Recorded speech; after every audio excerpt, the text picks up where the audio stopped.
All right. Okay. Okay, this is the regular board meeting of March 18, 2021, and it's now 5:11. We'll begin roll call. Please, Board Secretary. President Lay, Aye. Vice President Pereira, Here. Clerk Chavez, Present.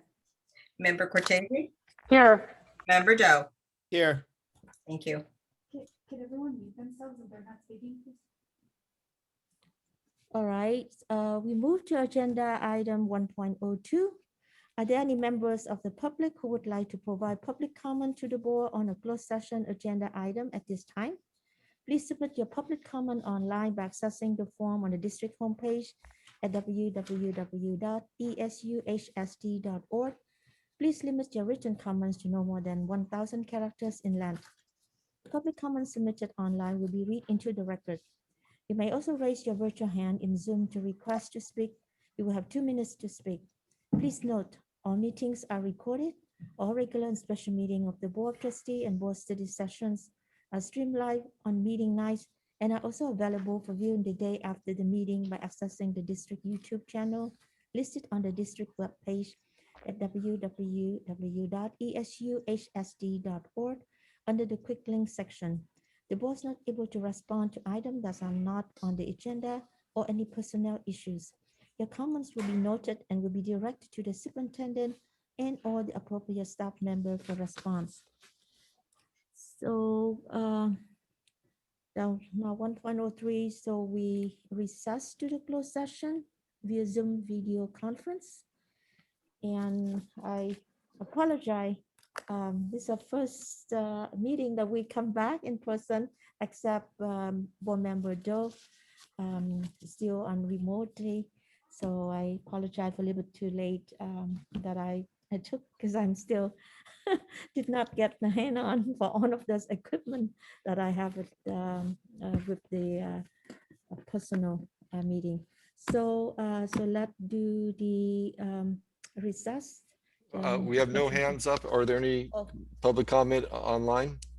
There is no written public comment, Madam President. Okay, thank you, Mr. Van der Zee. There are no public comment, then we can recess for the closed session.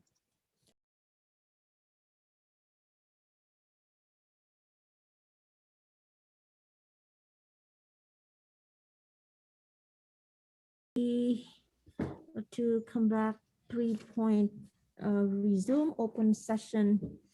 Approximately 6.39, 6.14 right now. We apologize that our closed session took a bit longer than the anticipation. So we're going to move ahead with 4.01. Any person may address the board any item on the meeting agenda. Information explaining board meeting procedure and how members of the public can address the board will be read. Persons wishing to address the board must fill out a speaker request from via online submission at homepage www.esuhsd.org. Please limit your written comment to no more than 1,000 characters in length. Public comments submitted online will be read into the record.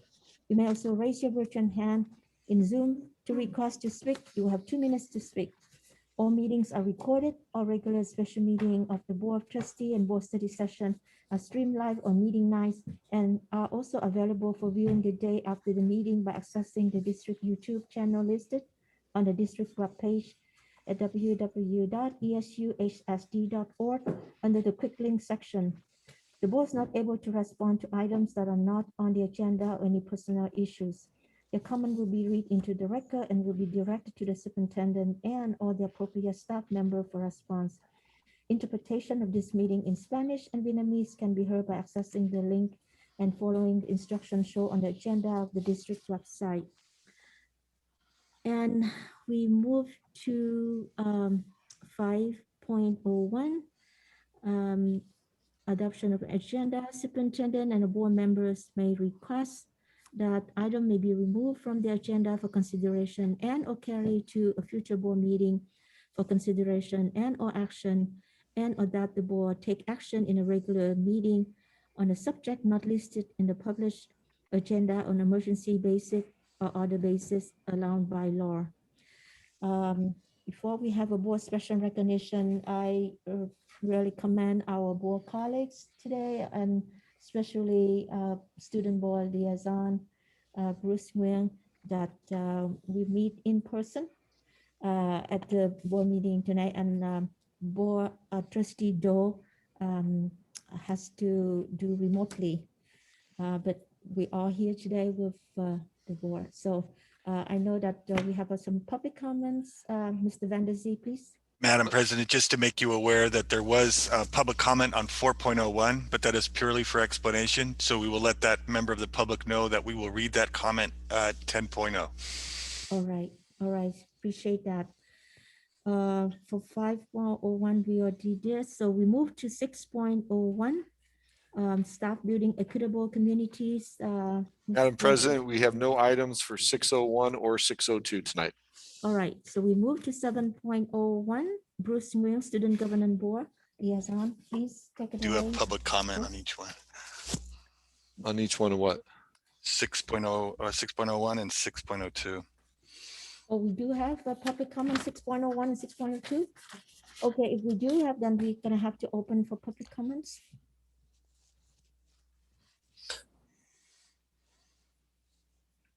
All right, Go ahead. go ahead.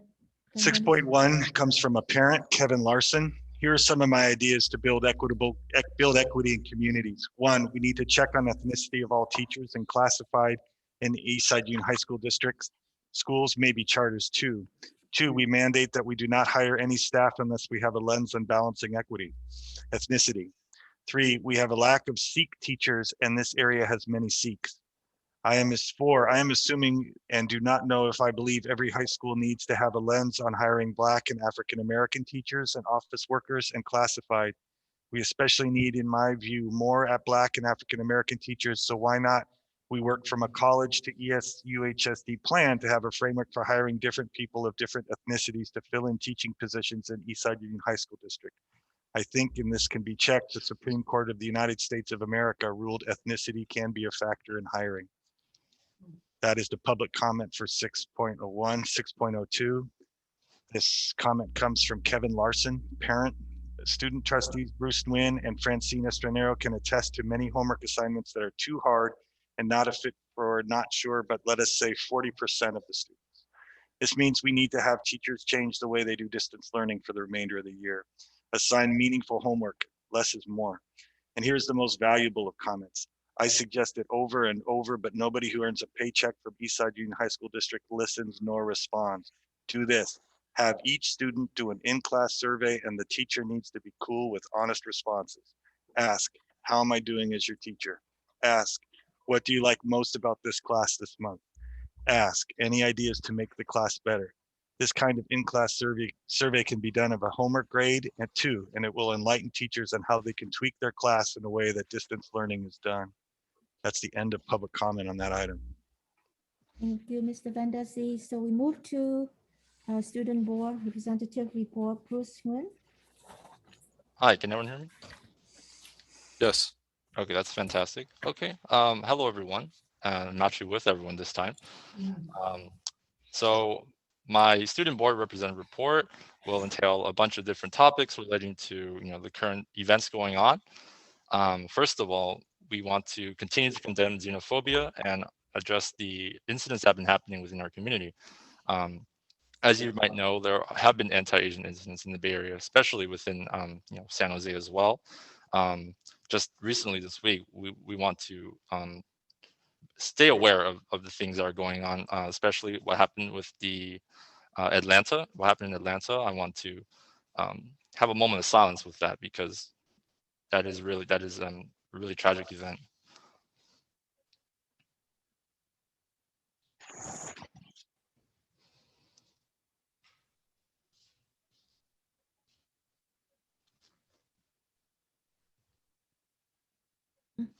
Okay, thank you everyone for that.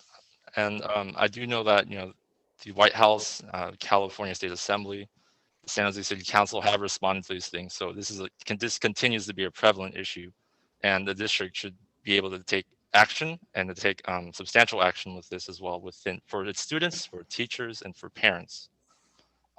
We are aware of the current resolution, which has condemned xenophobia, but what further actions can we do? SGB, the Student Governing Board, recommends some of the affirmative actions that the district can take. We can reach out to nonprofit groups to educate the youth and the public. We can establish and sponsor inclusive community events, one of which I will also highlight. This will be student run. And we also want to share resources on COVID-19 with emphasis on combating the racial rhetoric against Asians. I myself have been aware of these things and some of the things people have said to my family and my friends and my peers. And we don't want to continue ignoring these things. So moving on. So the event we want to host is called the Combating Racism Town Hall. This will be open to the public. I invite many of my fellow board members to attend the town hall and invite their fellow peers, their parents, and also educators from across the district to come and talk about this issue. It's always good to be vocal, and it's always good to be all ears with what we continue to face as a community. So again, it is on Friday, March 26, 2021 at 6:00 p.m. I invite principals as well to listen to what students continue to face. So thank you. Moving on, the student Lcap campaign. We are nearing the end of the student stakeholder side of the Lcap. So there have been meetings held on March 16th, March 17th, and then March 19th. So at the moment, SGB is working to ensure that schools are informing students on the importance of attending and the importance of listening in on student needs. And here are some of the commonly heard needs: reducing the counselor to student ratio for many of our schools, increasing mental health resources. This is really important, and I want everyone to emphasize the role of a social worker. Social workers throughout each school are able to help a student at the home, and realize that distance learning has been a really big impact to our learning and our livelihoods. And I do emphasize that for the next school year, we want to have more social workers. So I hope the district can take that in mind. We also want to increase inclusivity to LGBTQ youth. Resources should be able to accommodate and also welcome these individuals, because we are a district that has been moving forward progressively. We also want to increase staff and student wellness, and CFJ has also really been vocal about this, if you've heard what they've been doing, and also in regards to social emotional learning and then inclusive sex education. Moving on. So highlighting what Californians for Justice advocated with the Student Governing Board, they want to reimagine schools to address student mental health. One of the things I want to highlight is the relationships between students and staff. This is taken directly from the plan CFJ wants to have for the East Side. Restorative justice, which is an alternative form of discipline that aims to repair harm and rebuild relationships throughout the school. What this means is that every student will receive at least one-on-one calls from supportive adults, 3 of them, if they are struggling, and community building to start the year and semester. I invite board members to listen in on how community building could effectively motivate students and also repair the damage that has been done with distance learning and everything. And also, we want to pay close attention to the academies and pathways that many students choose to partake in. I think those are really valuable. At Independence, I know many students that have been in the teaching academy, and that is something that Independence is really proud of. I'm sure that other districts have their own magnets, and we should definitely continue to make sure that's prevalent. And then in the SGB meeting, we also talked about the seal of civic engagement. This will be talked about in this board meeting. So we just wanted to support this resolution, and we'll continue to work with the district on that. Moving on. And then our diversity task force, and I want to remind everyone, this is a dedicated group of students through all 13 or 14 of our high school campuses to talk about the struggles that our demographics face. We will be holding another meeting on March 19th, particularly in regards to the recent Asian American attacks on our community. With that said, I think that's all of my slides. So that concludes my update. Do you have any questions? Open up for my board colleagues. Just always appreciate how serious you take this role of representing and serving on the board. And there's a lot of substance to what you just shared. And thank you for leading us in a moment of silence with regards to the Atlanta shootings. Any other board member has any comments? Oh, Lorena Chavez. And my hand was up. I also want to thank you for that moment of silence, Bruce, and for your leadership with SGB. I think it's really important that we continue to talk about these things and figure out what comes next, to your point. Please send us the information for the town hall. Know that you have my support, ongoing support with this, and we should continue the conversation to see what other ideas could look like. Specifically, I want to make sure that our students here in Eastside know that they're valued and know that they have adults that they can go to that will listen to them and support them in moving forward in whatever feels right to them. And also, I just want to say thank you for sharing that the needs, right? There is an Lcap space for students. I want to say tomorrow. Is it tomorrow? But just hearing them in advance is really helpful. So I want to thank you for that.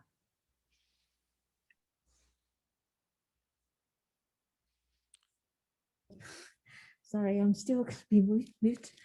All right, I think it's Bruce is very good work. I'm very impressed that your group is organized and coordinate with the town hall condemning xenophobia, and I know that anti-racism incidents has been happening in our country. So that's why I think it's just very good idea that I'd like to attend to understand a little bit more how can we support, especially the Asian student reflected in our district. It's a momentum that every time people heard about anti-racism, somehow that is really clicked in my mind. Not just one ethnic group, maybe other ethnic group will be affected one way or the other. So I'm glad that your board that really worked very hard on this, and I'm glad to hear that the diversity task force. Also, if you let us know on the ethnic diversity task force that you guys be involved with, because I'm very interested into that subject, how we can support you, because I'm involved with the Asia Pacific Islander group, the really support for the ethnic group, involved in ethnic diversity. So that's just my comments. So I think it's just a very good job. I appreciate that you take a time to be with us today, and we really treasure, value your work. Right. So any other comment from other board member? If I don't see anyone, and so we move to 8.01, which is the superintendent and the board member may request the item be considered, discussed, and act on out the order indicate on the agenda as per schedule. I don't see anything, that we're gonna move to 8.02. Discussion and action approved charter school proposition 39 facilities use agreement with Kipp San Jose Collegiate Charter High School. Mr. Christie, Associate Superintendent of Business Services. Thank you. Real briefly, we have an agreement for the board tonight to approve the facilities use agreement for the district and Kipp area schools for the San Jose Collegiate Charter School. The agreement is for 2 years, remaining on their current operational charter. I'd like to thank District Legal Counsel Rogelio Ruiz in assistance in forming up the contracts, as well as Adam Kay with Kipp Area Schools. So the recommendation tonight is to approve the FUA.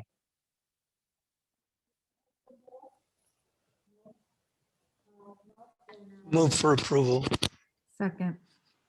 So moved by trustee Herrera, second by trustee Chavez. You're on mute. Sorry, I kept, when I clicked the mute and I forgot one of my mind, I apologize. Okay, board member trustee Herrera move and second by board member Chavez. Roll call, please. Mary Gillen. Student Governing Board Member Bruce Wynn, how do you vote? I approve.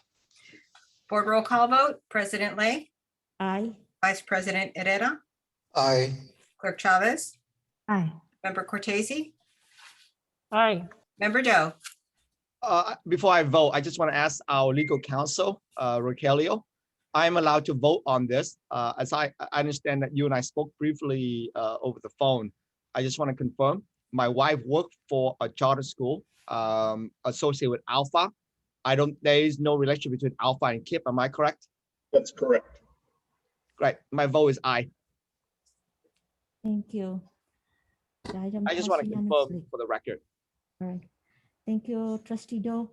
Okay, let's move to, So, Madam President, I see two hands in the audience. The challenge is, I don't know if it's for this item or not, so can we check to see if it's this item they want to speak to? oh, Do you okay. mind? Yeah. Tom Ryan, you're available to speak? Yes, I'm speaking on item 8.02 for facilities use agreement with Kipp San Jose Collegiate. Yes, go ahead. Good evening, Superintendent Funk, members of the board. My name is Tom Ryan. I'm the principal at Kipp San Jose Collegiate. And I really just want to thank the district staff for working with us over these many months, especially during these difficult times. I would like to thank the board for approving our FUA for over a decade. And we hope to be able to negotiate a long-term lease at Independence High School sometime in the future. So thank you for your time.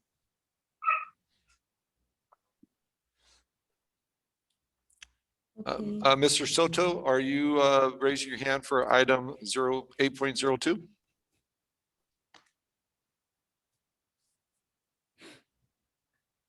Mr. Soto? You may speak on 8.02.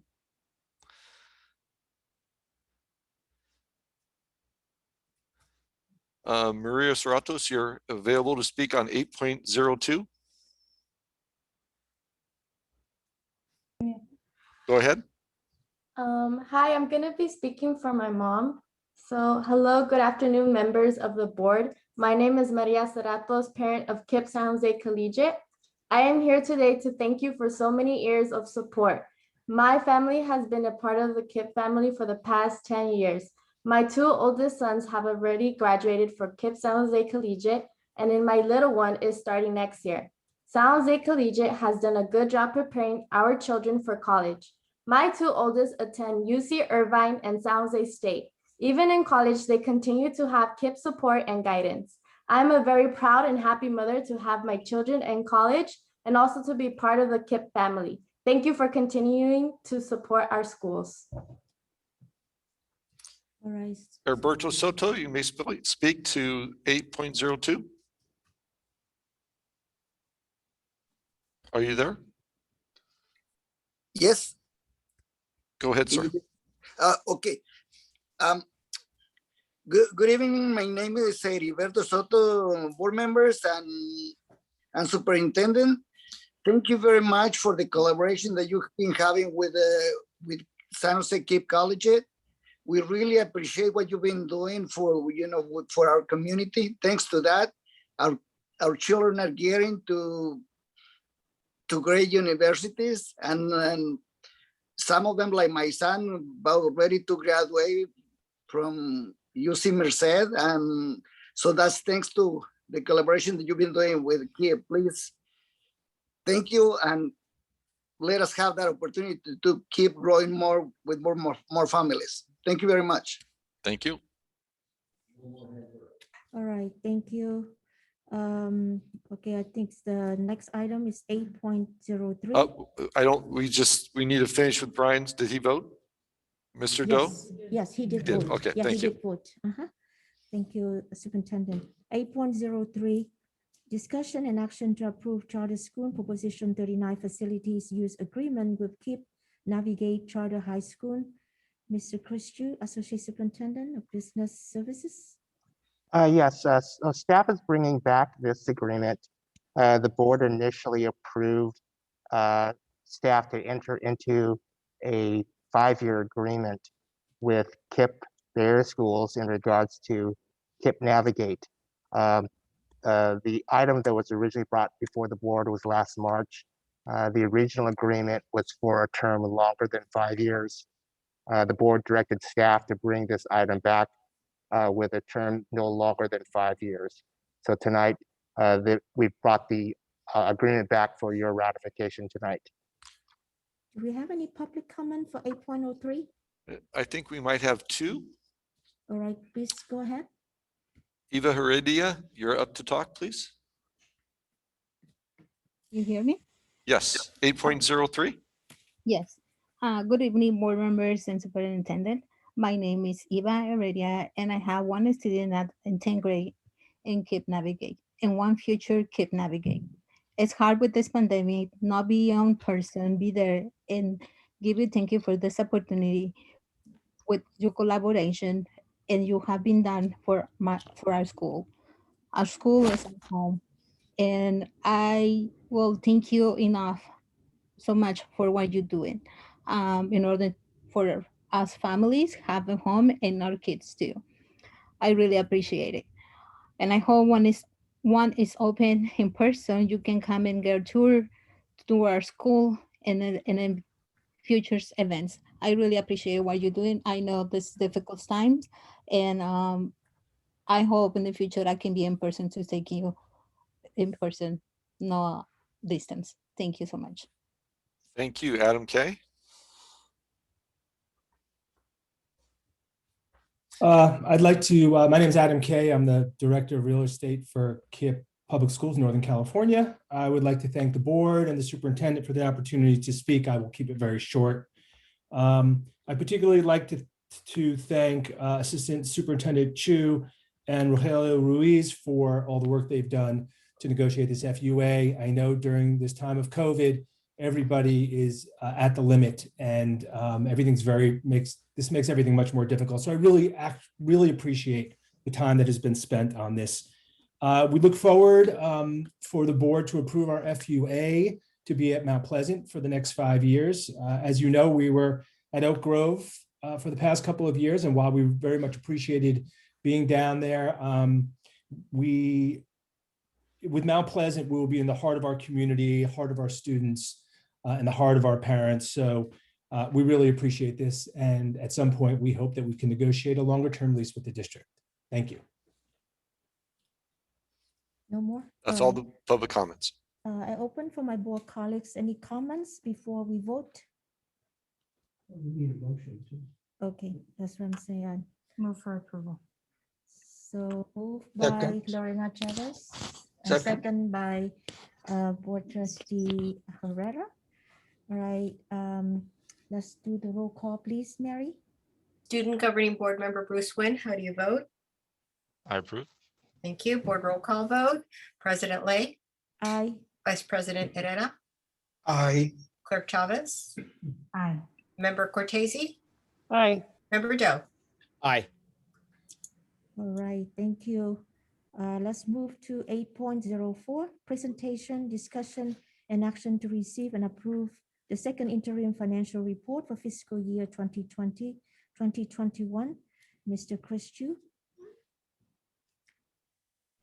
Good evening again. Excuse me. Good evening again.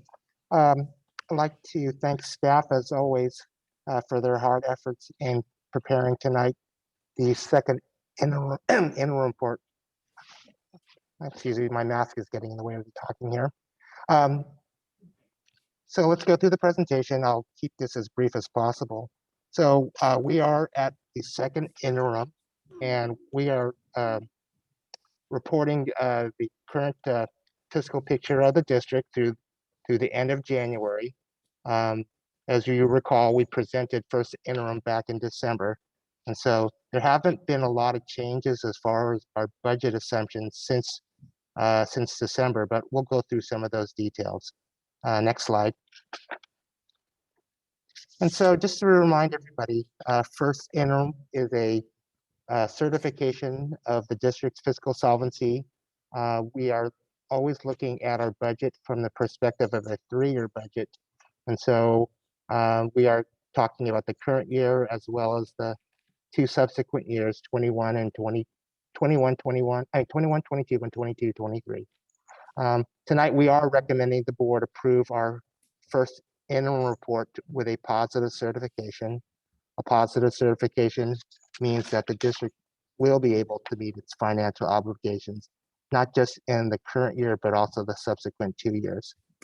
Next slide, please.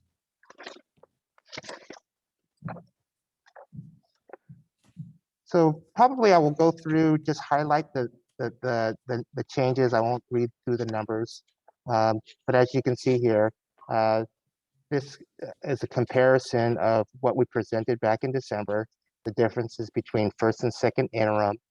And as you can see here from the revenue part of the budget, there's roughly about $6.5 million adjustment, or not adjustment, but a difference compared to the district's total revenues as presented in December. And the revenues are primarily made up of the federal stimulus dollars that we received back in December.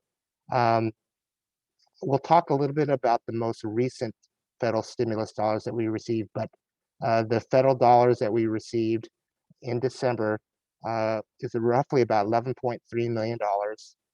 And then we also had some other adjustments. Actually, let me go to the next slide, and the next slide talks about the details.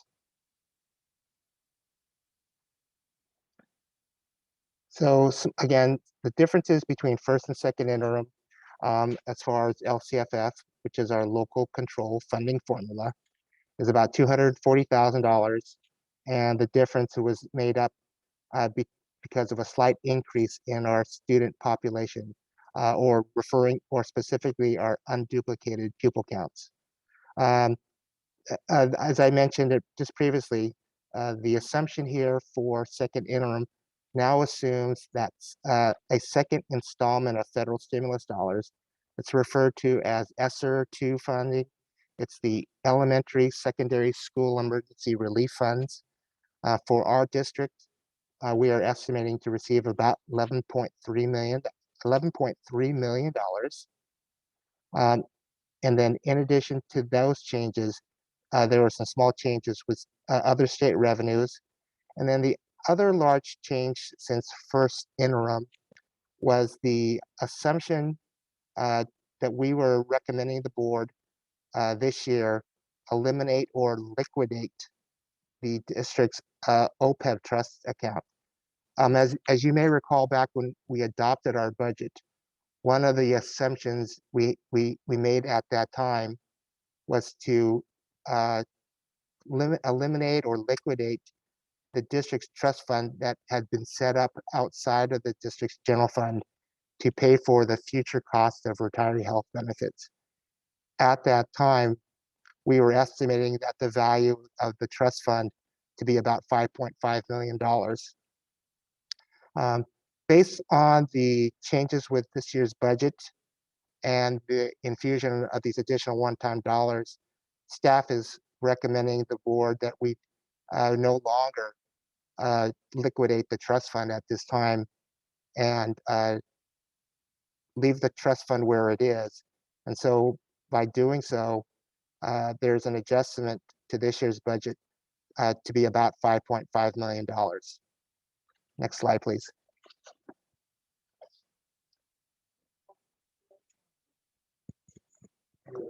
Question? And you're on mute. Ay, Dios mío. We will get this right. The OPEB trust fund. So that was going to help us with our budget. Can you explain a little bit more as to why the recommendation? Yes. Okay. So as you recall, when we adopted our budget, at that time, we were facing a potential cut to education to about 10%, or about, $30 million, or I'm sorry, $58 million. And because the cuts to education did not materialize, our situation has certainly improved. And so now where we are in our current financial position, and now with the current known assumptions, with the state's 3.84% COLA projected for next year, and these additional one-time dollars that we're getting, the administration feels that right now we don't need to make that assumption this year. Got it. Okay, so this is not going to necessarily put us in a situation where we're inquiring like more fees by keeping this. It's No. okay. Thank you. But I think maybe it's just important to know that those funds that we were planning to use at this time will still be there for our future use if we need to draw it down. Yeah, they're disposable. Okay, great. And if the stock market continues to do well, that fund will continue to grow so that we can use in an emergency in the future. Okay, wonderful. Thank you. Thank you for clarifying. Next slide, please.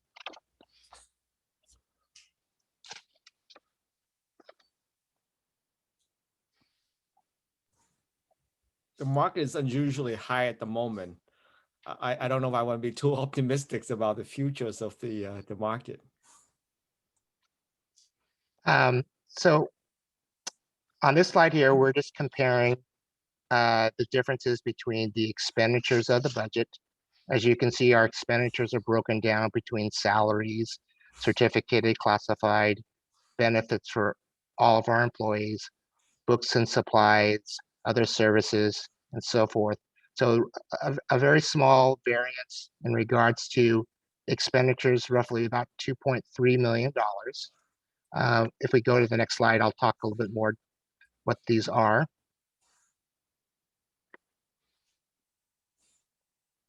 So the majority of the $2.3 million variance between first and second interim are accounted for, as I said, in the areas of salaries and benefits. Through the month of January, we've now reflected continued ongoing savings from positions that are currently unfilled at this time. So as you recall, staff mentioning that when we build our budget, at that time we are budgeting for all positions, and also at that time not all positions were filled. And as of today, some of those same positions that were not filled at the beginning of the year now, again, have not been filled. So halfway through the year, staff has acknowledged or recognized in our budget those savings to the general fund. So, and we usually do that when we do the first and second interim reports to, again, better estimate how we're going to end the year. So the majority of the savings here are for savings from unfilled positions. And in addition to the savings from those positions, we also achieved some additional savings in the area of transportation. Because we weren't able to start the year as we originally planned, we estimated our transportation expenses to be slightly higher. So we've now reduced some of our transportation budget to the tune of almost about $1.5 million between supplies and services. And those savings are back in our ending fund balance. Next slide, please.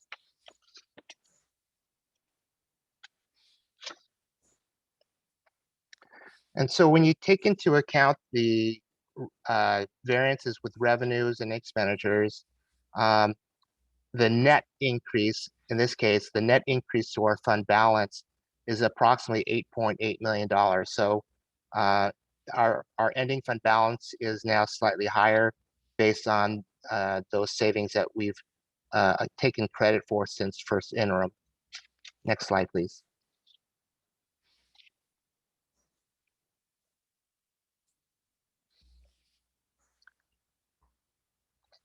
And this next slide here just breaks down further what makes up the ending fund balance. So out of the district's ending fund balance as a second interim, $58 million, it's broken down in the following categories between stores, revolving cash, legally restricted reserve balances. Again, legally restricted reserve balances are those categorical programs that have an ending fund balance.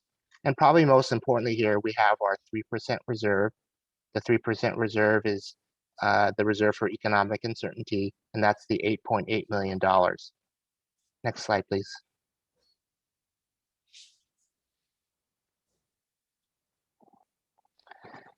And then as we have reported to the board, there are also additional programs within our district budget that require additional funding from the general fund.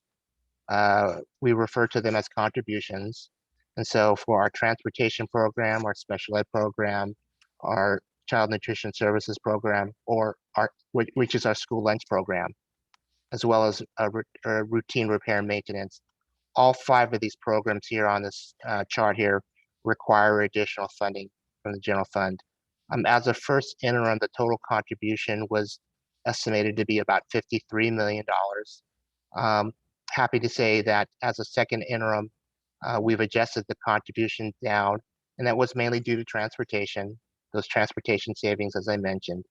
So the contributions now have dropped by about $1.6 million since first interim. Next slide, please. And so I think the board is familiar with this slide.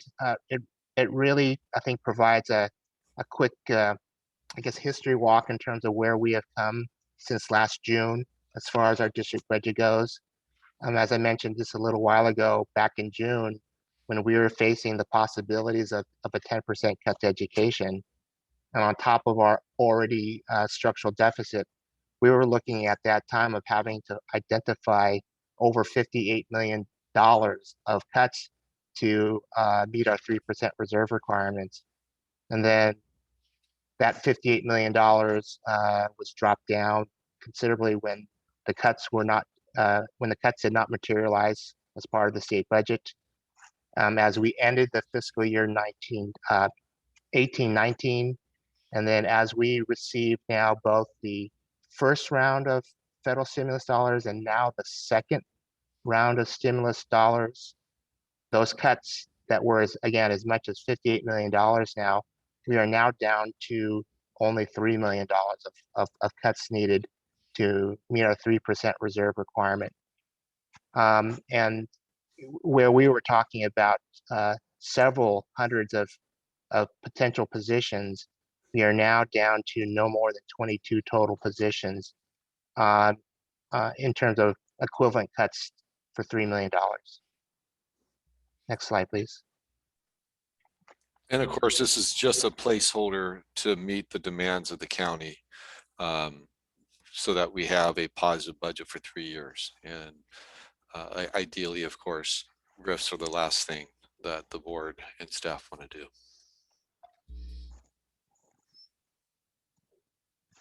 Just for any members of the audience that does not understand the acronym RIF. Reduction in force, thank you. Reduction in force, which is equivalent to saying layoffs, Yeah. So, yeah. Okay. Yeah, so reduction in force is right there in the top of the slide.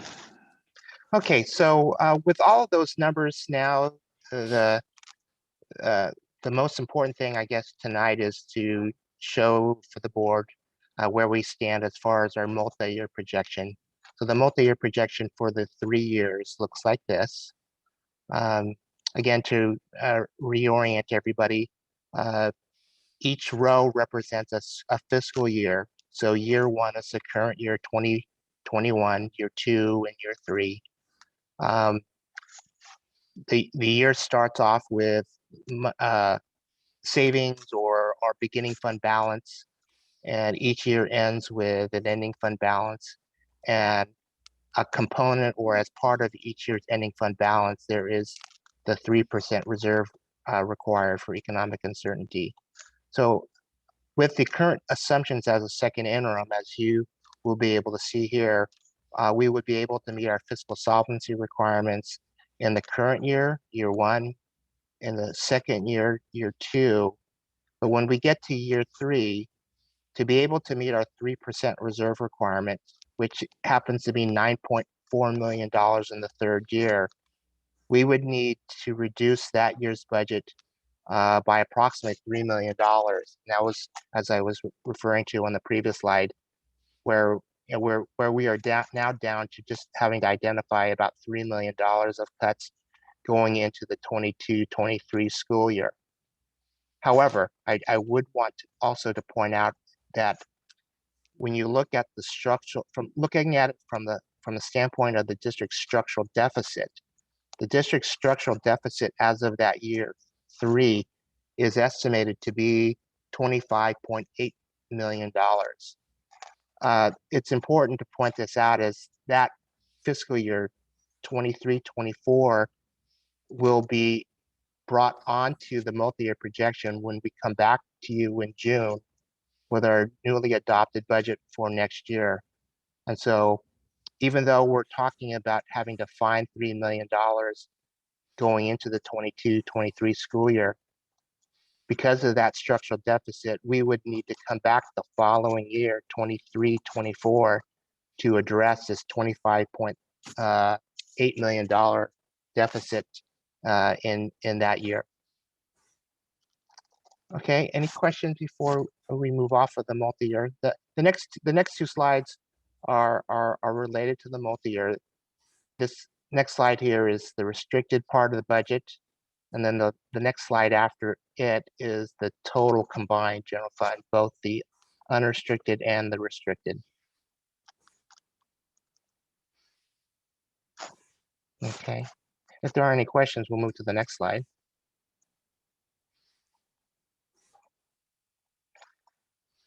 And this is just maybe another way of graphically showing what I was just sharing with everyone in regards to the multi-year projections. So for the upcoming 21-22 school year, we aren't estimating to need any form of reductions, but going into the 22-23 school year, we would need to find about $3 million of ongoing cuts to balance the second year of our multi-year projection. And then, as I mentioned, in the 23-24 school year, there's a looming almost $26 million of continued cuts that we would need to address in that third year now of that multi-year projection. Next slide.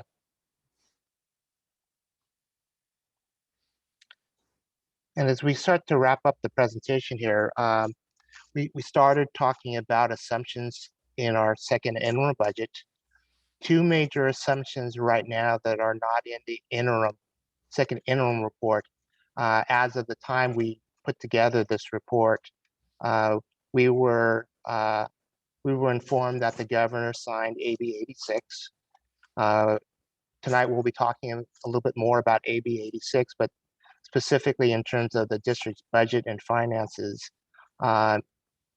These additional grants, should the district go after these grants for in-person return to school, the in-person instructional grants are estimated to be about $7.9 million.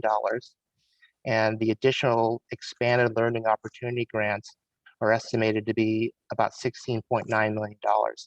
And again, these two, obviously both of these assumptions aren't in the budget at this point in time.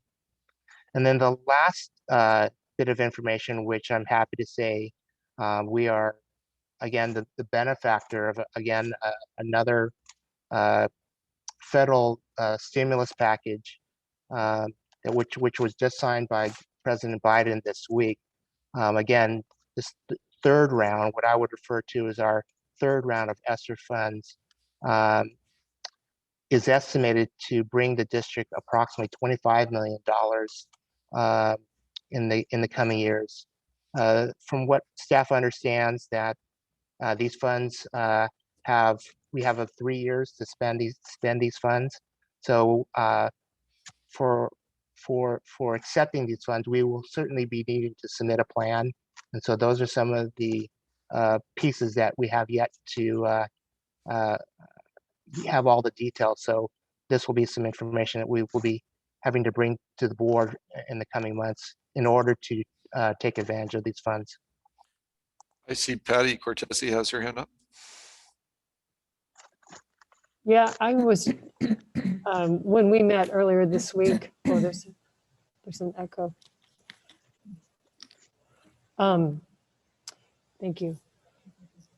You had mentioned earlier this week when we met about the budget that these ESSER funds have some restrictions.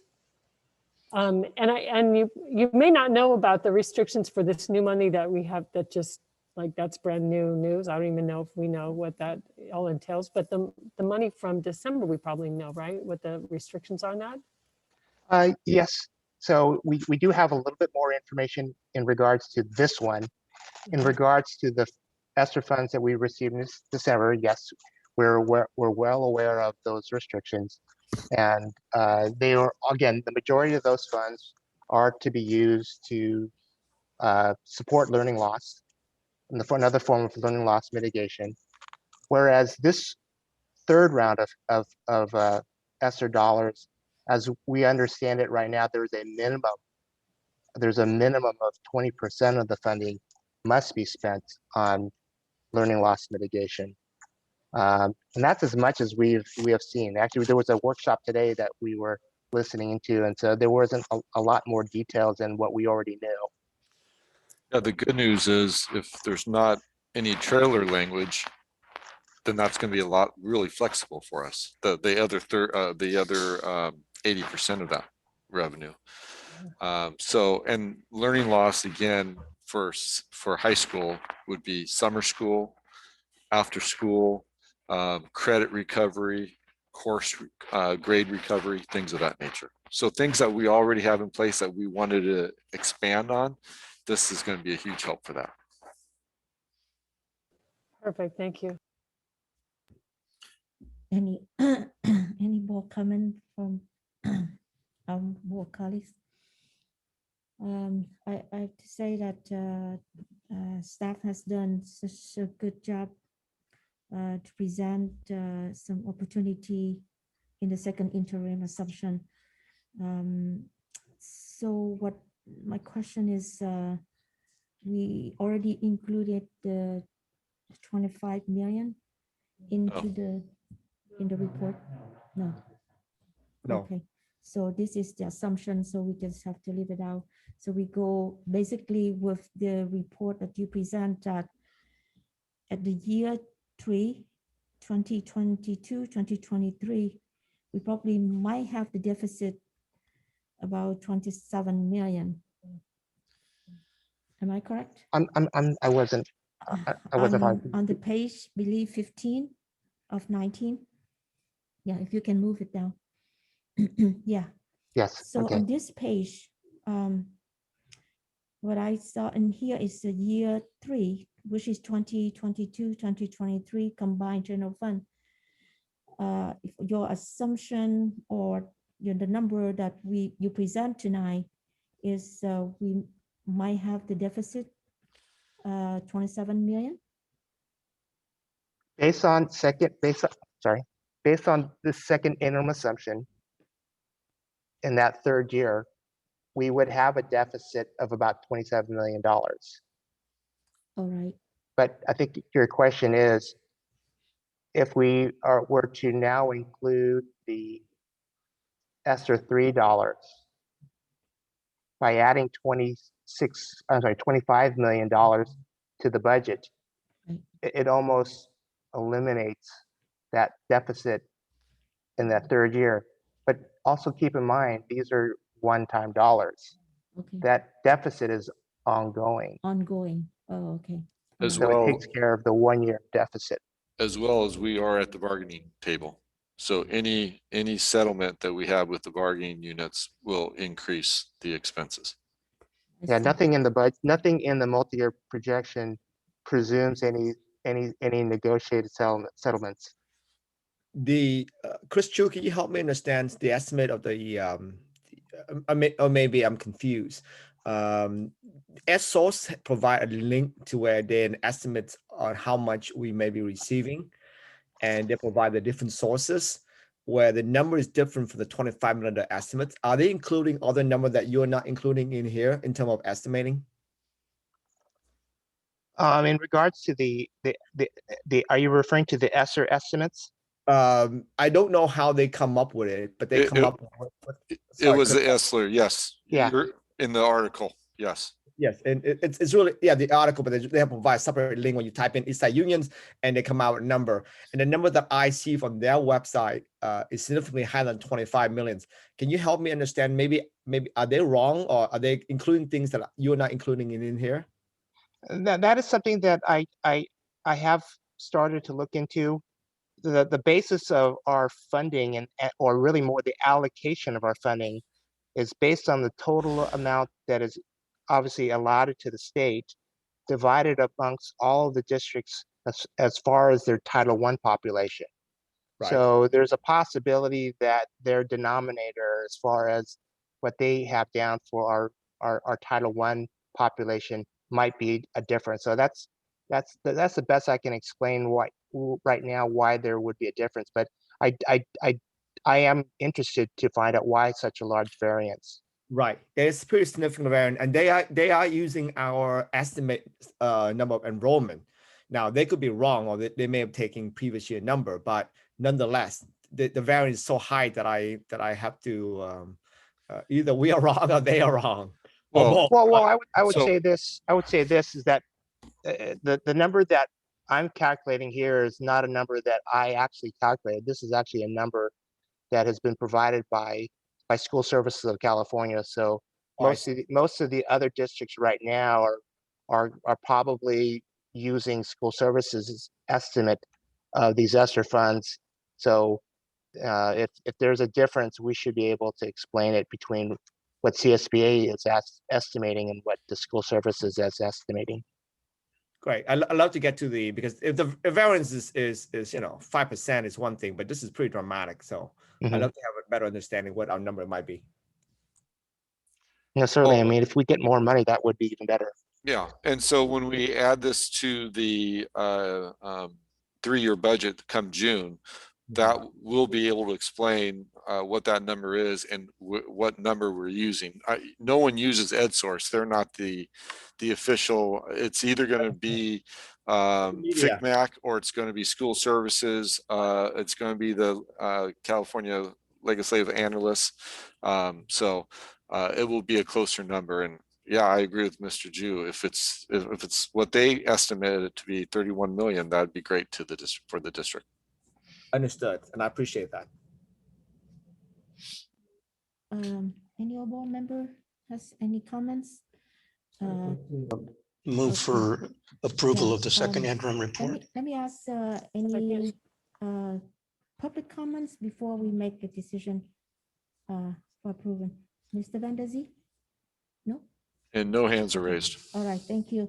So let's have a motion. So board member Herrera approve it, and who has second? Patty Cotizzi. All right, please roll call, Mary Gillen. Student Governing Board Member Bruce Wynn, how do you vote? I approve. Thank you. Board roll call vote. President Lay, Aye. Vice President Herrera, Aye. Clerk Chavez, Aye. Member Cortese, Aye. Member Joe.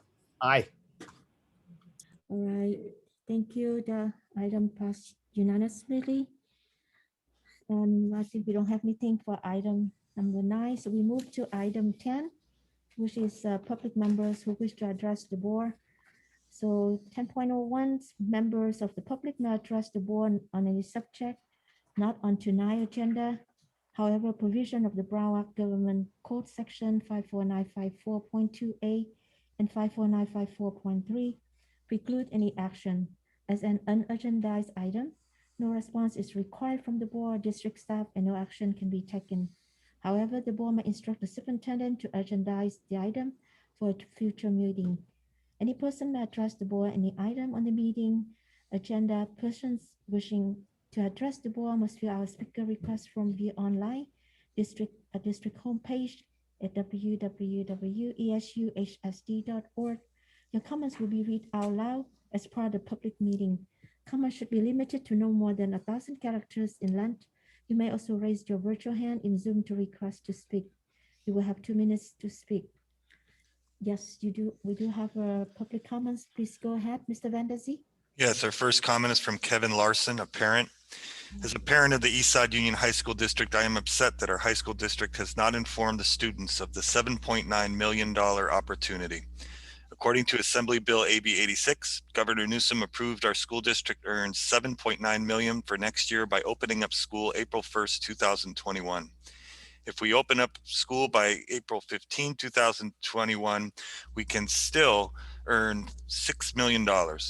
Also, we have only to open up one grade level, such as seniors, and any senior who wishes to continue distance learning can. We can also shorten the class times and shorten the class day and have a grab and go lunches.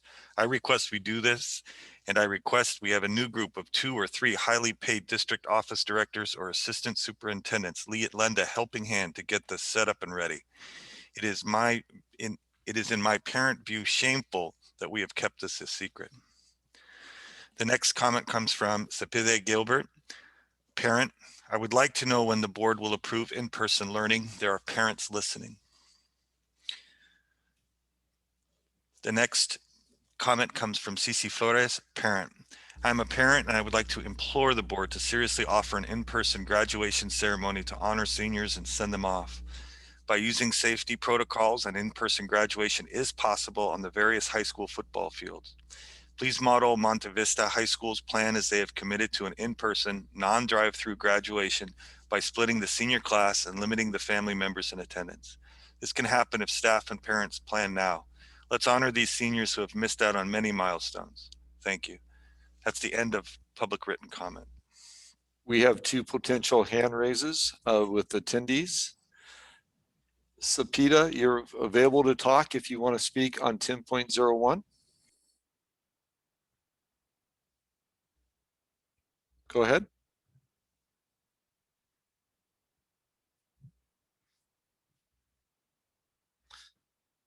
All right. Hi, can you hear me?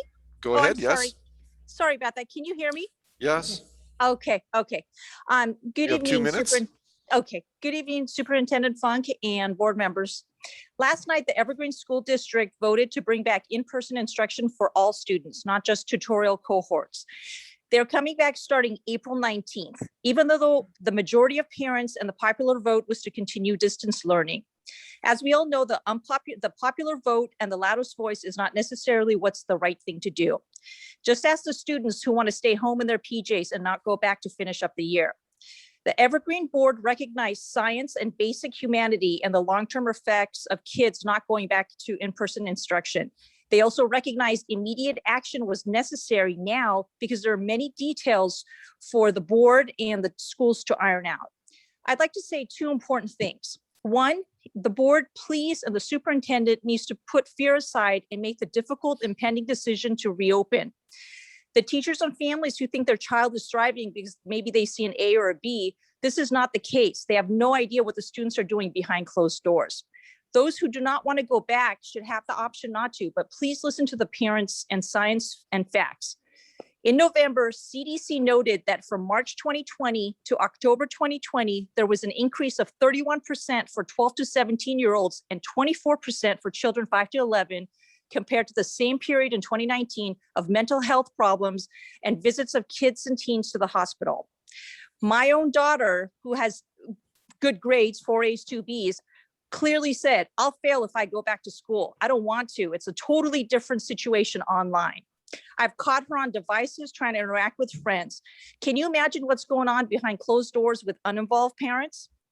Teen disengagement is real, not dressing, not going outside, not interacting. This is the future that you are creating without making decisions. Number two, teachers' complaints are real and very clear. There were 3. 1, they wanted to be out of the purple tier. Well, we Please are now finish your in last red. sentence. Thank you. And Santa Clara County received $60,000 for the vaccinations. That's another thing. And the safety measure. If you use the $2 billion incentive, you can do this. And if you do, you need to do this now. Please know there's families waiting to see if the schools are going to reopen for the coming year. Thank you for your time. comments. Gulliver Verre, you may speak.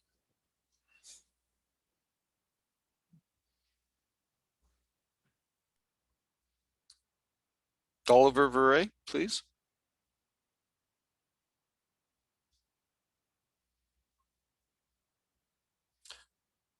And sorry, I didn't raise my hand. Sorry.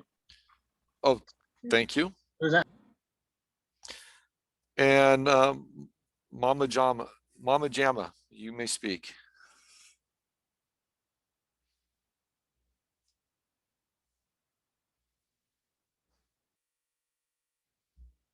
Mama Jama, unmute yourself.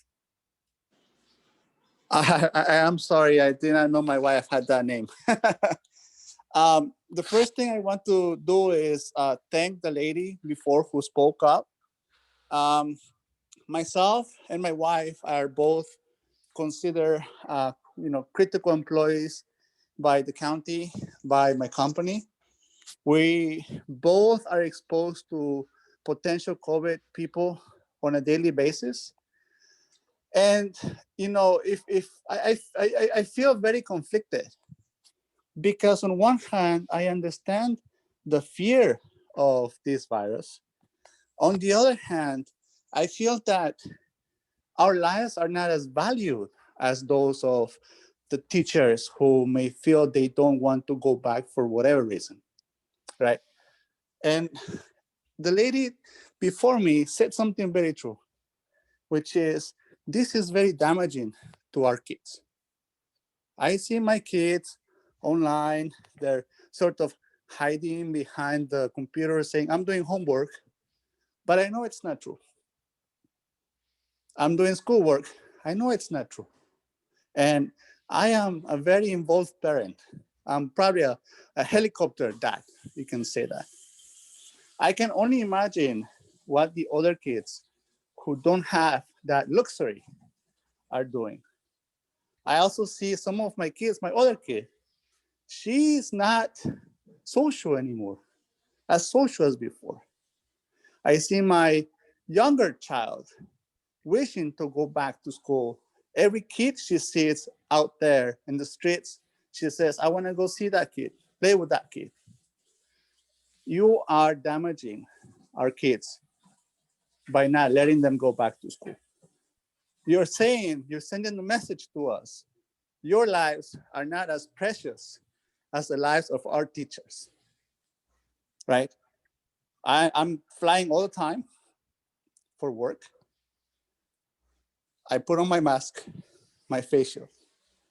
My wife, mask, very simple mask, running around COVID patients. Sir, please finish your final thought. My point is, I want to make sure that you take that into account when you make your decision about bringing kids back to school. The other districts around the county are doing that. Morgan Hill is doing it. Cupertino is doing it. San Jose is doing it. Thank you, sir. Evergreen's doing it. And that's all the hands that are up. I want to thank you, all parents, comments through email as a public comment today also. Thank you for your concerns, and we have to move on to item 11.01, presentation, information, discussion, and action regarding update on novel coronavirus, COVID-19. Mr. Superintendent Funk. Yes, it's just booting up here. Give me a second, please. There we go. All right, this is our March 18th update on COVID-19, specifically when it comes to our distance learning and our reopening plans for the spring. As a reminder, we're finally out of the purple tier and we are now in the red tier. And as you can see, just as of this morning from yesterday, new cases 140, no new deaths, thank God, and hospitalizations down from last week from 19 to 11. So we continue to trend in the positive direction. So we are in tier 2. And based on our weekly call with the county, we're expected to be in the orange moderate tier by the end of March here, which is fantastic news. And if we continue with that trend, by the end of April, we should be in the yellow tier. As a reminder, since June 25th, we've had a 4-phase reopening framework. And the board last Thursday approved a combination of phase 3 and phase 4, specifically increasing the number of students at any given time to 1,000 students on our campus.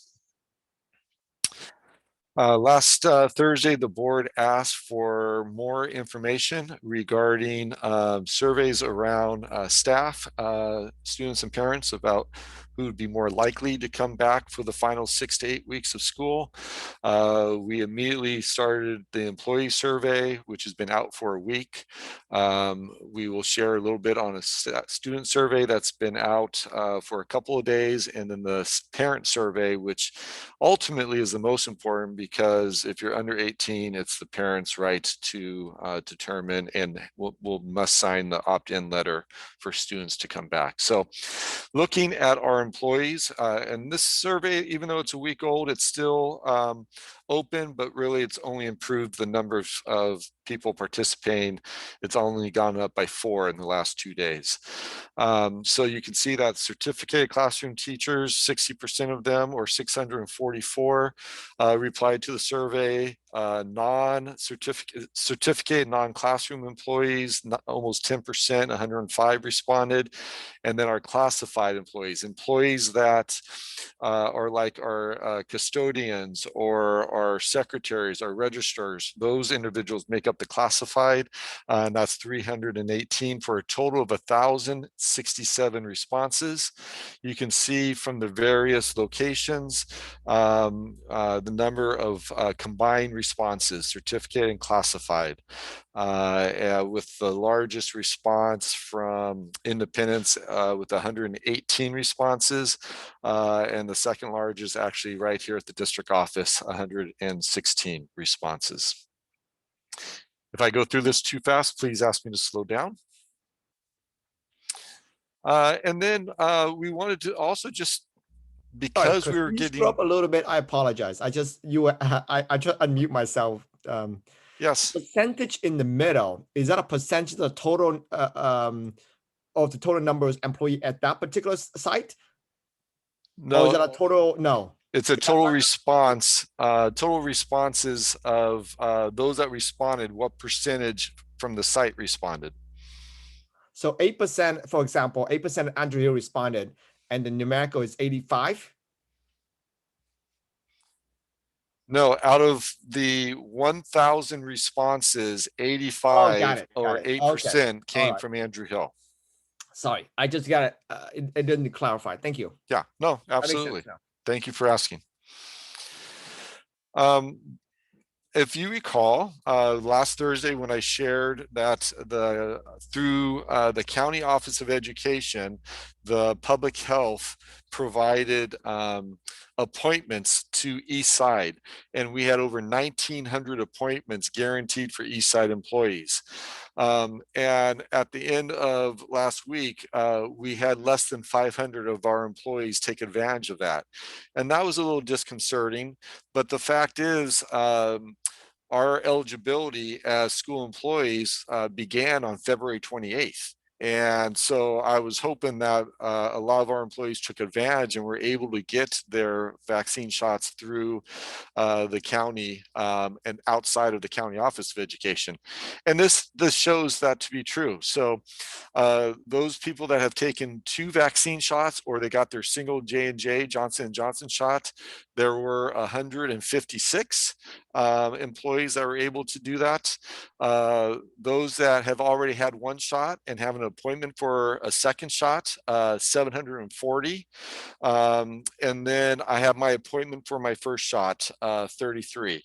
And so that made me feel a lot better that we're well on our way to getting employees vaccinated. Now, one caveat, unfortunately, some of those members that signed up early before the county office of education allocated appointments for us, the state of California changed the way they were allocating vaccine supplies midstream, which is frustrating to all of us, because now people, for instance, that got their first shot at Levi Stadium, they're being informed that they'll now have to go, if they have health insurance, they'll now have to go through their health provider. Because that's how the state is now allocating those shots. And so that is extremely frustrating, because now our employees are scrambling to try to get a date, and to try to get a date within either the 21 or 28 day period, depending if they got a Pfizer shot or a Moderna shot. And for some of our employees, it may mean they're going to get a shot later than that. Now, Dr. Fauci has said that as long as you get it within 6 weeks, it's still going to be effective. But that doesn't make it frustrating that the state would change the process midstream, especially after you got your first shot. Moving forward made more sense for someone that hadn't got their shot, but if you got your first shot at the county, you should have been able to get your second shot at the county. That's just my political statement for the day. Any questions on this slide? All right. Then staff survey, return to in-person instruction. So this is for certificated. As a certificated employee, I am willing to work in person with either 1, 2, or 3 stable cohorts of students for 60 to 90 minutes, 1, 2, or 3 days per week during tutorial, advisory, after school, or during the day on Wednesdays. And you can see just over 40, almost 43%, or 321 of the respondents said yes, and 426, or over 57% said no. So that was the staff survey, and very similar to the survey that Esther Leadership presented last week in terms of the number of people willing to come in on a voluntary basis. So my recollection of the ESTA survey was that certificated staff was in the 60% into the 70% of those willing, either extremely or just willing to come back on site. So these numbers are drastically different. Yes. Oh, I thought you just said that they was similar to the ESTA survey. Oh, I'm sorry. In terms of you're right. The ESTA survey was a higher in terms of those that were willing to come back. Much higher. This is almost switched, that Yeah, it is more that yeah. would be willing to stay in distance learning. And I'm wondering if it would be different if it was an ESTA administered survey versus a district administered survey. I'm just curious. Yeah, don't know. Because that's just very striking. Yeah. That it flipped by that many percentage points. So in Ed Services, we have an ongoing survey that was sent out, and what we asked site principals to do was to pick a period where they knew they had the majority of students, where everyone either had a third or a fourth or a fifth period, to ask teachers to then, during that classroom time, actually allow students to take the 5-minute survey. And so that went out on Monday, and even though not all teachers or sites have done this yet, we have a decent response to date. So you can see by school, by grade level, and the total number of responses. So across across the district, we've had 12,000 students take the survey out of 22,000, and we're going to keep it open for a few more days to see if we can get that number even higher. Any questions with this particular slide?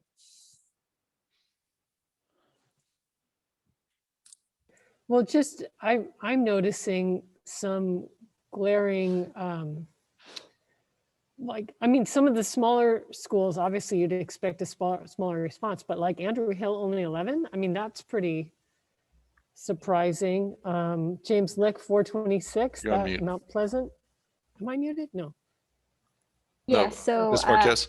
yeah, so Andrew Hill has not had the opportunity to administer the survey. And talking to Principal Hernandez, he did mention that he's started with asking to teach for teacher volunteers, and so they have not yet administered it.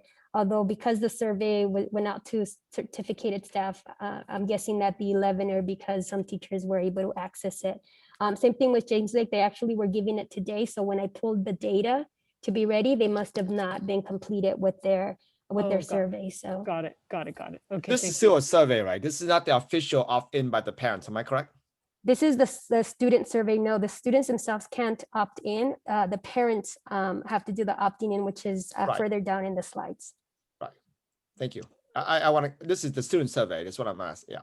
Yes. So, I mean, unfortunately, we don't have then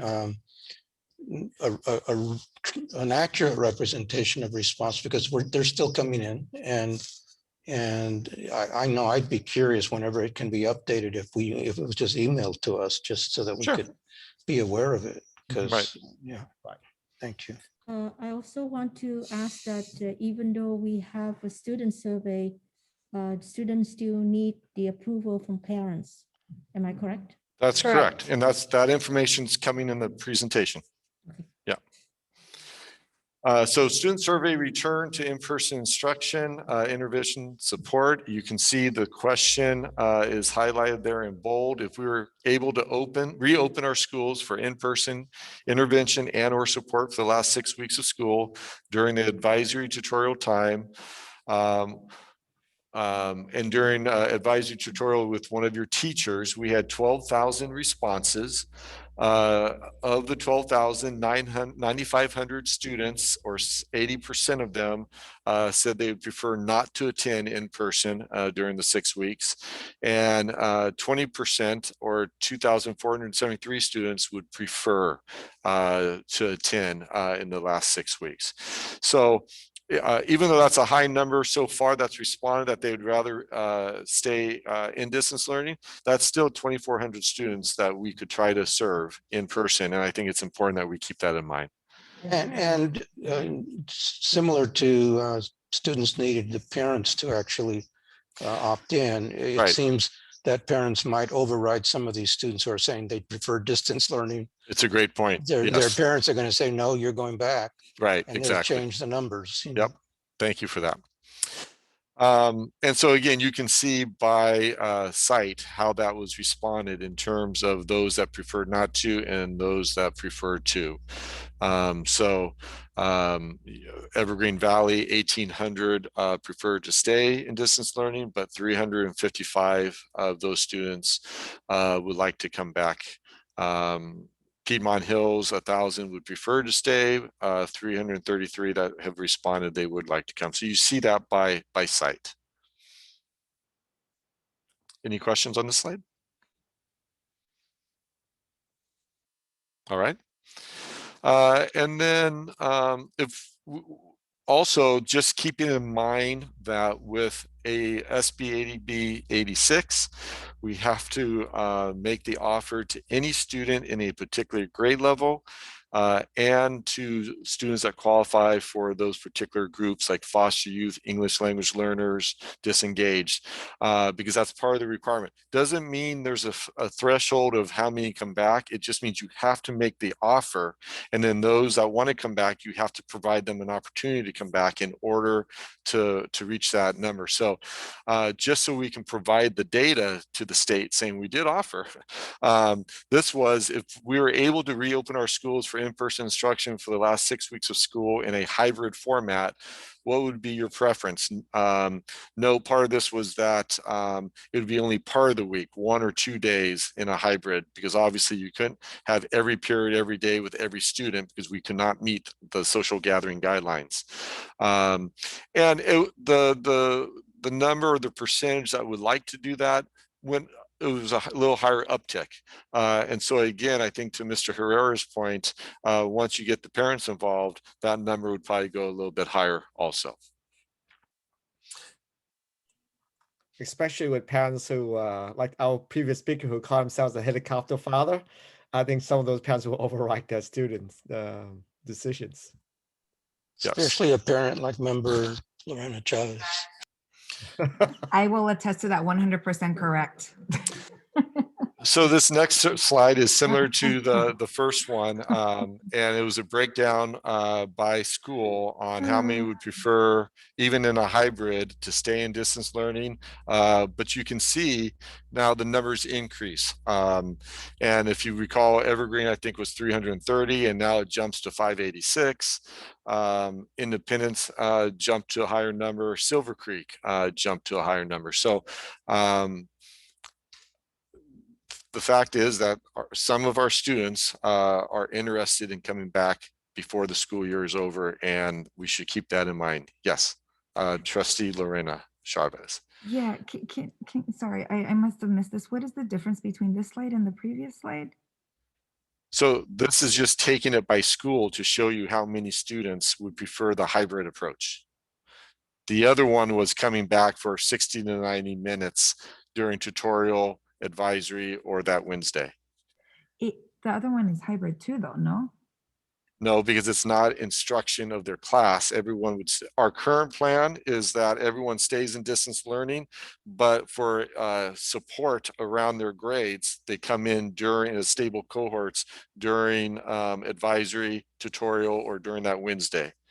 That's different than a hybrid of actually having your class, your distance learning class, in person. Yeah. Parent surveys. Okay, so the parent survey. So when we sent out the staff and then we sent out the students, we thought that was important data, but then we realized that, well, ultimately it's the parent's responsibility. And so, and ultimately the parent will have to sign in the opt-in letter. And we said, well, why, let's not wait. Let's get that survey out also so we can see all 3 data points. So this has only been 24 hours. And as you can see in 24 hours, we already had 3,500 responses from parents. And so, you know, by this time tomorrow, it could double. By next week, they have until Ms. Marquez, March 26th. Thank you. So they have until all next week, right before we go to spring break, so we can plan, right? Because we, the point that was made earlier by one of the parents, we do have to plan, and you need data to be able to plan for all different scenarios. So, so you can see by grade level, by school, parents that are interested in having in-person instruction intervention support. Superintendent. Yes. So for the parents, some parent that might not access the computer. So how could they take the survey? Should they call in a particular number? Yes. They So can answer. Great question. We sent out text for every cell phone that we have in our record. We send out a text, so therefore they can do the survey on their phone. We send out robocalls to let them know to check their email account, their district email account through School Loop, and then we send it out via School Loop. So people got an email, phone call, and a text. And then ultimately they can reach out to their parent, their pieces, parent involvement community specialists to come to the site, to any of their administration, to if they need help taking the survey. And then this is just the pie. So you can see 31% of parents are interested in having us reopen our school the last 6 to 8 weeks of school. Yes, Ms. Chavez. Oh, sorry. Thank you for helping me. I don't have that open now. Mr. Doe? No, Justice Chavez first. I was just gonna say for the surveys for the parents, if there is a way that we can like also proactively reach out to some of our parents, I would say specifically in communities where we've seen that the survey response is not as strong, they might need a little bit more support to make sure that their perspective is at the table. I understand that that's a week left, but is there a way that we can do that, or is there something already in the works that's going to ensure? Because I mean, I get that it's only one day, and I worry that our YBs of the world or James Licks might need more support. I think what we certainly can commit to is every single school, particularly with their PCs, they have a group of parents that they know that they always have to reach out to support and make sure that they're getting the information. And at a minimum, we can ask them to make those particular reach out calls, because you certainly don't want to spend the time calling someone that's already responded and you know, insult the parent that, hey, I already took it, why are you calling me? So I think if we just did every site, I'm sure those pieces have a handful, dozen or two that they constantly call to make sure they're getting the information, or they've been informed that, hey, I don't get the electronic stuff, can you call me when there's something important? I think we can certainly commit to that. Would that suffice? I think that's the starting point. I it's just so important to communicate to our families. And a lot of them are busy oftentimes, right? They hold multiple jobs. I'm sure that the PCs, the school people at the school know who those parents are. Right. So long as there's some sort of plan, but I would hate to say let's limit to like a dozen. And there's creative ways to do it, right? Yeah. Like a phone tree, whatever it is, like just create a plan to get to as many parents as possible. So let me clarify instead of throwing out a number. As you said, I think every site has a group of parents that they know they need to reach out to in a way to give them as much opportunity to give feedback. And so I think that at a minimum is something our pieces should do. So without saying a number, some sites will be more than others, but to your point, if they can also remind them, hey, call your friend to remind them that there's an opportunity to take the survey, that's a great opportunity. Yes, Mr. Doe. Yes, I appreciate surveys. I appreciate the reaching out. What I've noticed, if I may make a characterization, is it seems it's fairly consistent in the variations of the various different survey we put out. What I am even more interested in is the actual opt-in, because this is where the rubber meets the road. I want to make sure that you have enough time, and we have enough time to address and find a way to accommodate all the students who need the services, and the parents opt in and want to be part of the want in. This is where I'm worried that we may not have enough time, and I hope that you can correct me and tell me that I'm wrong, that plenty of time. But I'm getting I'm a little bit concerned, just a bit. Yeah. So clearly you're not one of those students that reads the information when the teacher's presenting ahead of time. So thank you for that, but I'm going to answer your question in the next slide, for the next two slides. We have that built in. So again, this is just showing by school the number of parents that are interested in having their kids come. And so what's nice about this, to Mr. Doe's point, is that we ask the same question about the hybrid. Okay, and you can see it bumps up even a little bit more. More parents would prefer a hybrid than just coming in for support. But to get to Mr. Doe's question,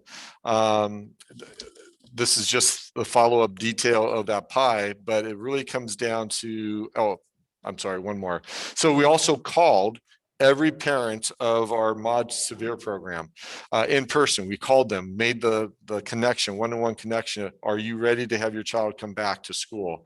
And this would actually be a hybrid approach, because their caseload, we could keep the ratio below 116, 1 to 16 individuals. And so this would actually be in-person instruction for our most at-risk students that need the most support. But again, going to Mr. Is that even later? I thought we had that. Okay. You're But I, not ha- I there. have So this is the thing, Mr. Doe. I have the numbers though. In the survey, okay, thank you. In the survey, if they said yes, then that automatically took them to the opt-in letter for them to fill it out. So we have that information, Ms. Marquez. At this point, how many? Let me go back to that tab.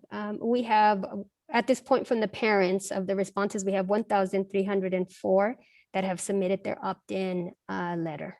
Can you say that again one more time, please? 1,304 out Got it. of the 3,000 plus responses that we've received in about 24 hours.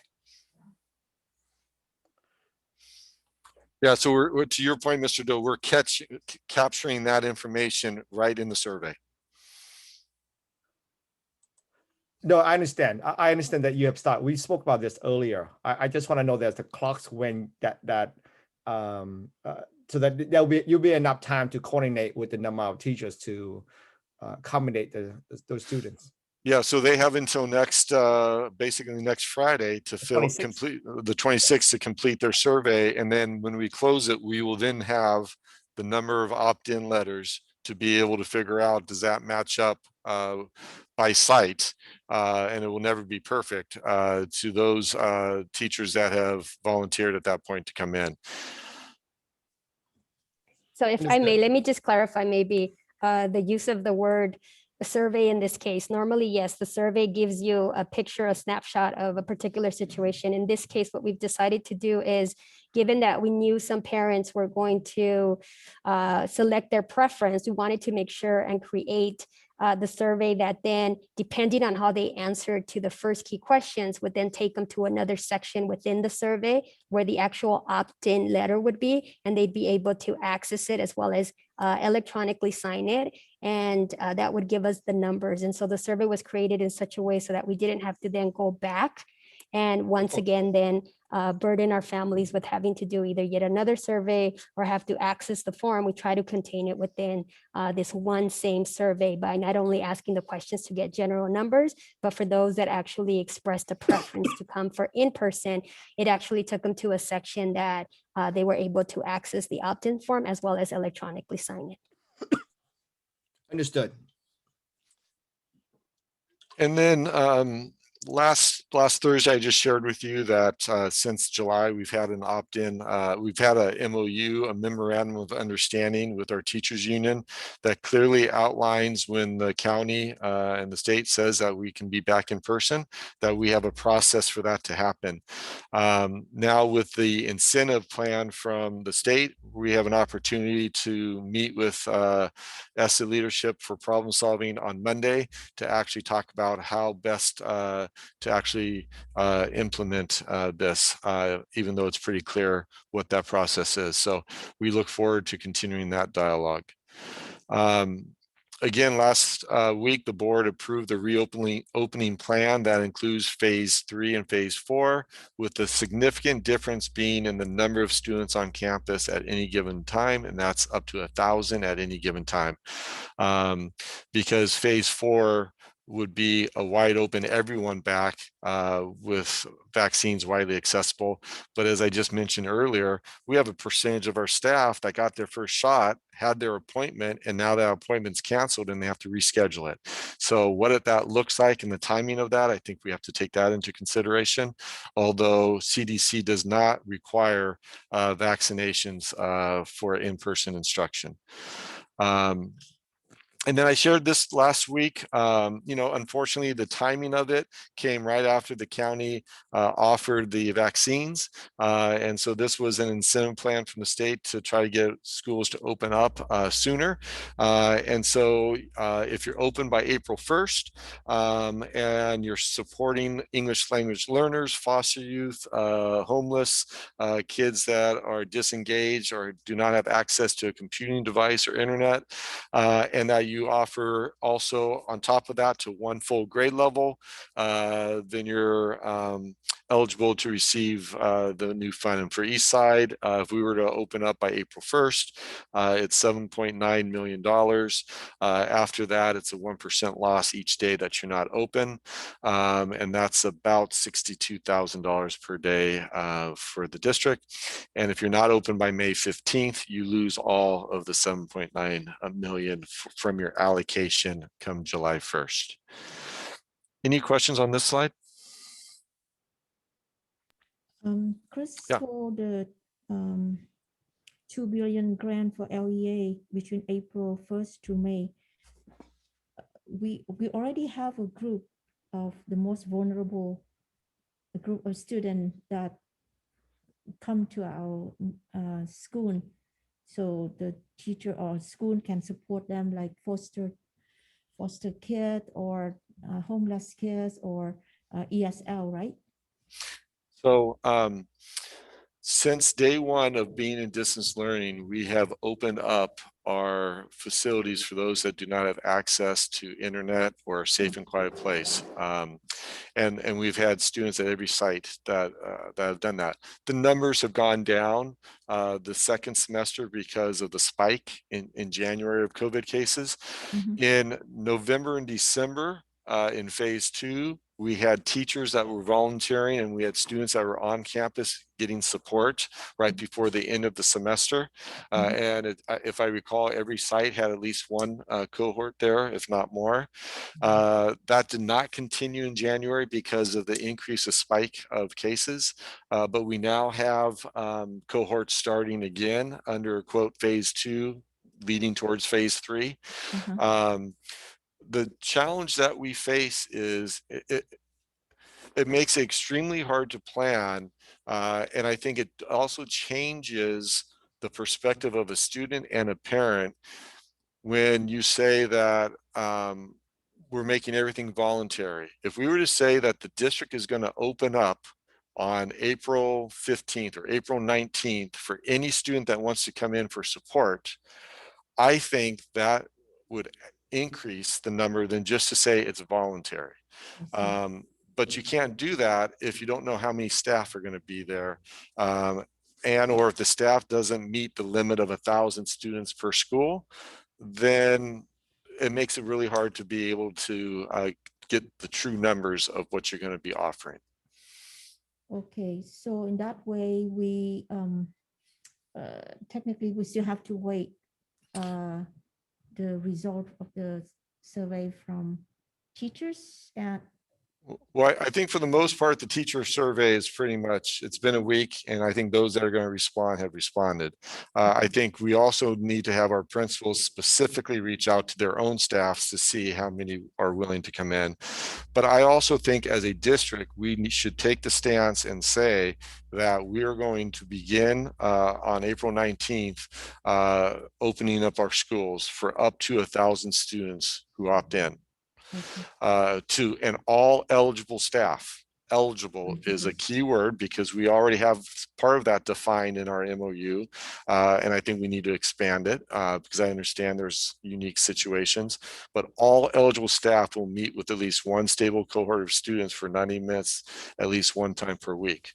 I think that's important for us to say, this is where we stand. And then we get the feedback on how many are available to do that. And beside that, our board will not meet until after, one more meeting in April.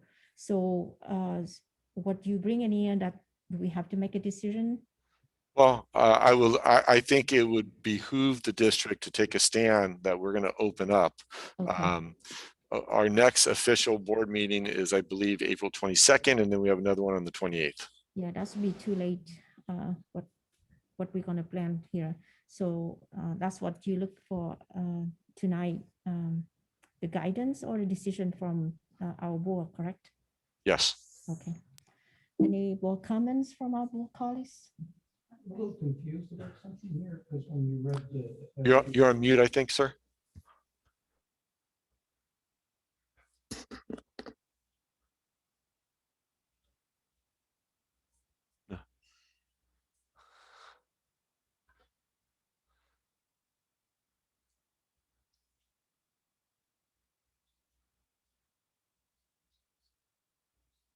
Yeah, AB SB 86.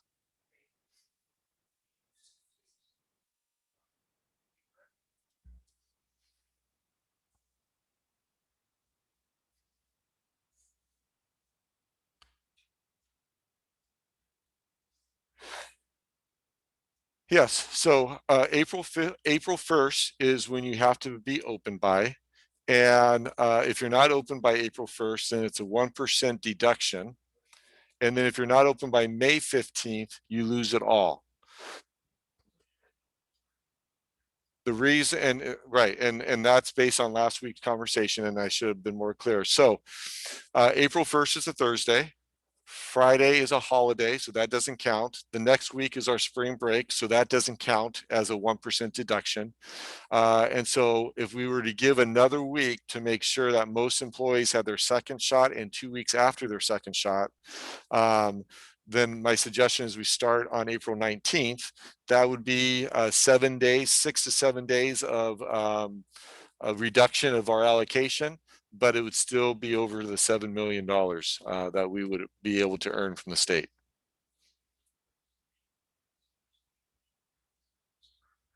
Yes. Yeah, because that's not a school day. It's part of it's based on your adopted calendar, and that's our adopted calendar.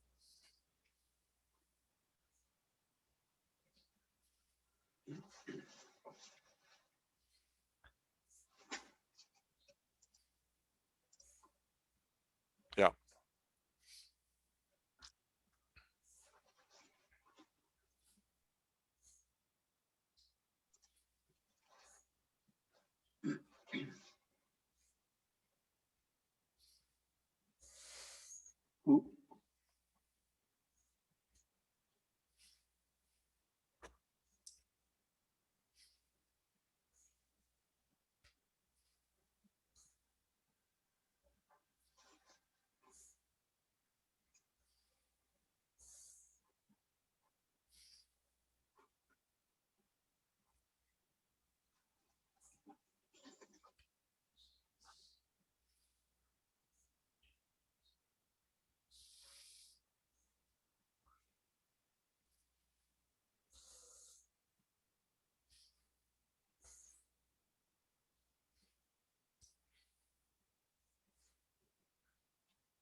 Excuse me, Board Member Herrera, I'm getting messages that the folks on the actual Zoom cannot hear you. Yep. This is just a polite reminder that when all board members speak, they should make sure that they unmute themselves, please.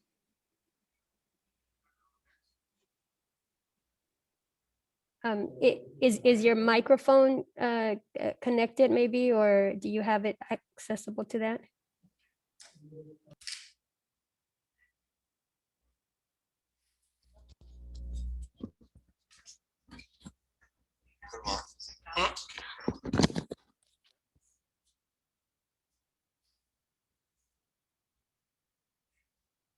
No.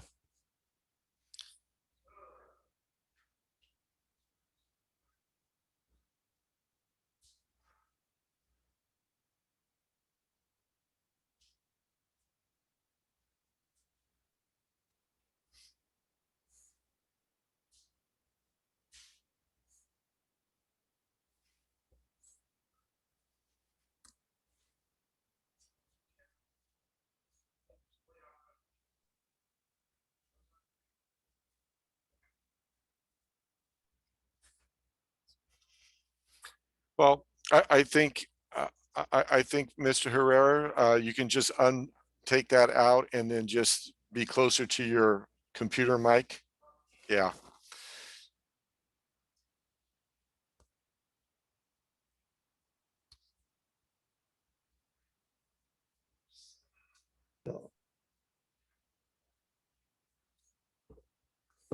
Mutes itself There you automatically. go, right there. Right We can hear there. you now.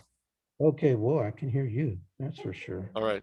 All right, can I be heard now? Folks, can we check with the audience if there's any issue with being heard? I'm going to repeat a couple of things I said.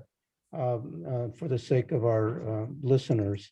One is that we really are making an effort to meet the needs of all of our stakeholders, our families and students, our staff, and we're wanting to. I'm accepting the invitation and the encouragement of the superintendent that the board actually be more clear and take a stand for reopening in the spring in the way that the plan has been presented, especially as a way to prepare for a full opening in the fall. My big picture for this is to say that I want to meet the needs of 100% of our students and families, especially those who opt in for the spring reopening.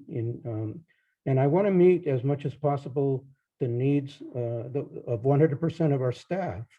And if there's a crunch or a challenge or a discrepancy between the two, I don't see us sacrificing our kids for the sake of our adults. And we do need to take a stand in that regard, that the needs of our kids are going to be met, especially those who opt to come back in the spring. We're making every effort to find accommodations, to mitigate circumstances, to navigate this challenging time. And it's just decision time for the board. And the one caveat that I would offer is that I believe that the district's human resources department ought to work collaboratively with school site leadership for any exemptions that are that ought to be reviewed. And I don't see those as being extensive, but there will be instances where any thoughtful person would say, there needs to be an exemption here. And just one obvious one is just their staff who've just recently given birth, to infants, and the logistics of coming back in the spring is something that, especially for the narrow focus we're giving the spring reopening, is something that we need not impose on that kind of in that kind of a circumstance. So the caveat is there will be the possibility of limited exemptions, but beyond that, I really do believe that we need to mandate that we meet 100% of the needs of our kids who opt in and families who opt in, and make that clear tonight. And then it'll get worked out from that position. And that was after asking in the last meeting that we have more data. More data has been presented. It's not conclusive. It's becoming clear to me that we're not going to be able to wait for conclusive data if we're going to open up in the spring, according to this plan, and in order to reap as much benefit as possible from the new legislation that has just been passed. And so the board is always working with multiple factors, and this is no different. And it's just time to make a decision. And so I am supporting the recommendation on this plan. Right, Board Member Herrera, I also echo what your comments that we look into the student need first, but we also look into the staff need. And I believe with the survey that show that we probably might not have that many kids want to come back, vice versa with the teachers. So I think we can work things out. And I know that the district and the SUP and all the principal probably, have an idea, the plan to work when the opt-in letter or informations or, that parents that want to have the kids back and the student want to go back. So I think it's a good things that we have a different dialogue, and we understand that a lot of students as well as parents as well as you cannot get every student or every teacher that have to come back, but we need to look into the interests of a student and take a look of, when we get everyone up in and we can work on the plan. And I think it's going to be positive momentum of, for family as well as for student, parents, but like some other teacher that want to come back to help the kid. So we will see how things come out, because as we know that we were not going to meet until after April 22nd. So this decision really affected and also give the guidance for the district to work the plan so they can work during the time that after spring break or any other challenge and object, then they can bring it back to us if they need to. But at least we have a guidance for our district to move ahead for the plan. So I'd like to open up for my board colleagues. Any other comments before we make a decision? Yeah. Ms. Chavez has her hand up. Ms. Chavez, you go first. Okay, thank you. So similarly to what my two board colleagues said, I am aligned. I think it's important that we give clear direction to the district and open up. There are a few things that I want to bring up that I think are really important to note. As a reminder, this is not full opening. There are no more than 1,000 people at a school site per the plan. That's important to note. We're not going to have full spaces. Mr. Herrera, you alluded to this earlier a little bit, setting up teachers and schools and staff to figuring out what does it look like to come back and figure out how to teach effectively, how to be a student, right? How to just be in school and be with each other. I think it's important that we give ourselves times as humans and also as professionals to really figure out what is our pedagogy, what are the structures that need to be in place, how are things different in this new world? And we cannot afford to do that in the fall, right? It's our student, there's a huge gap, huge disproportionality within certain subgroups in our district, right? And the gap is just getting wider and wider by the moment. I'm not saying that these 6 weeks are going to close the gap, but these 6 weeks are going to give us a lot of learning. And also to what Bruce said earlier, support a lot of students with their mental health, right? Bruce said it, parents have been saying it. I'm seeing it with my little kids. I'm like, are you gonna know how to interact with people? Because you're holding with me all day. I don't know how healthy that is, right? And my kids are in a pretty good situation compared to a lot of people. So I'm really holding them as humans. I also want to reiterate something that Mr. Funk said, which is by the end of this month and going into April, we're going to be in the orange tier, potentially yellow. So things are getting better. I think it's important that we don't lose sight of that and know that all of these things together are what is making it like a clear yes to this. And again, to Mr. Herrera's point, last point here is there are extenuating circumstances. I think there are policies in place outside of COVID that support our employees under extenuating circumstances. We're not going to ask someone who has like a life-threatening situation to come back. Like that's not rational, right? And so it's not like a full blanket, like everyone come back. It's you have a life-threatening situation or something that fits under these categories, or like Mr. Herrera said, like, let's talk about it. I just gave birth. I might need a little bit of time with my kid to bond. Like that's on the table too. So all of that put together, I think we can come back, and I think we should come back. All right, Board Member Doe, go ahead. Sorry, let me just unmute myself. Yes. I have a couple of quick questions. I absolutely agree with my colleague that we do need to come back. I agree the need for mental health. And I just have a question regarding the math. How many teachers did you say have already opted in to volunteer to teach? I think it was 320. Let me go back to it just to be sure. About 300 plus. Yes, 323, I think it was. That's a district survey, right? That's Yeah. a survey, and it differs dramatically from an ESTA survey. Right. Substantially differs.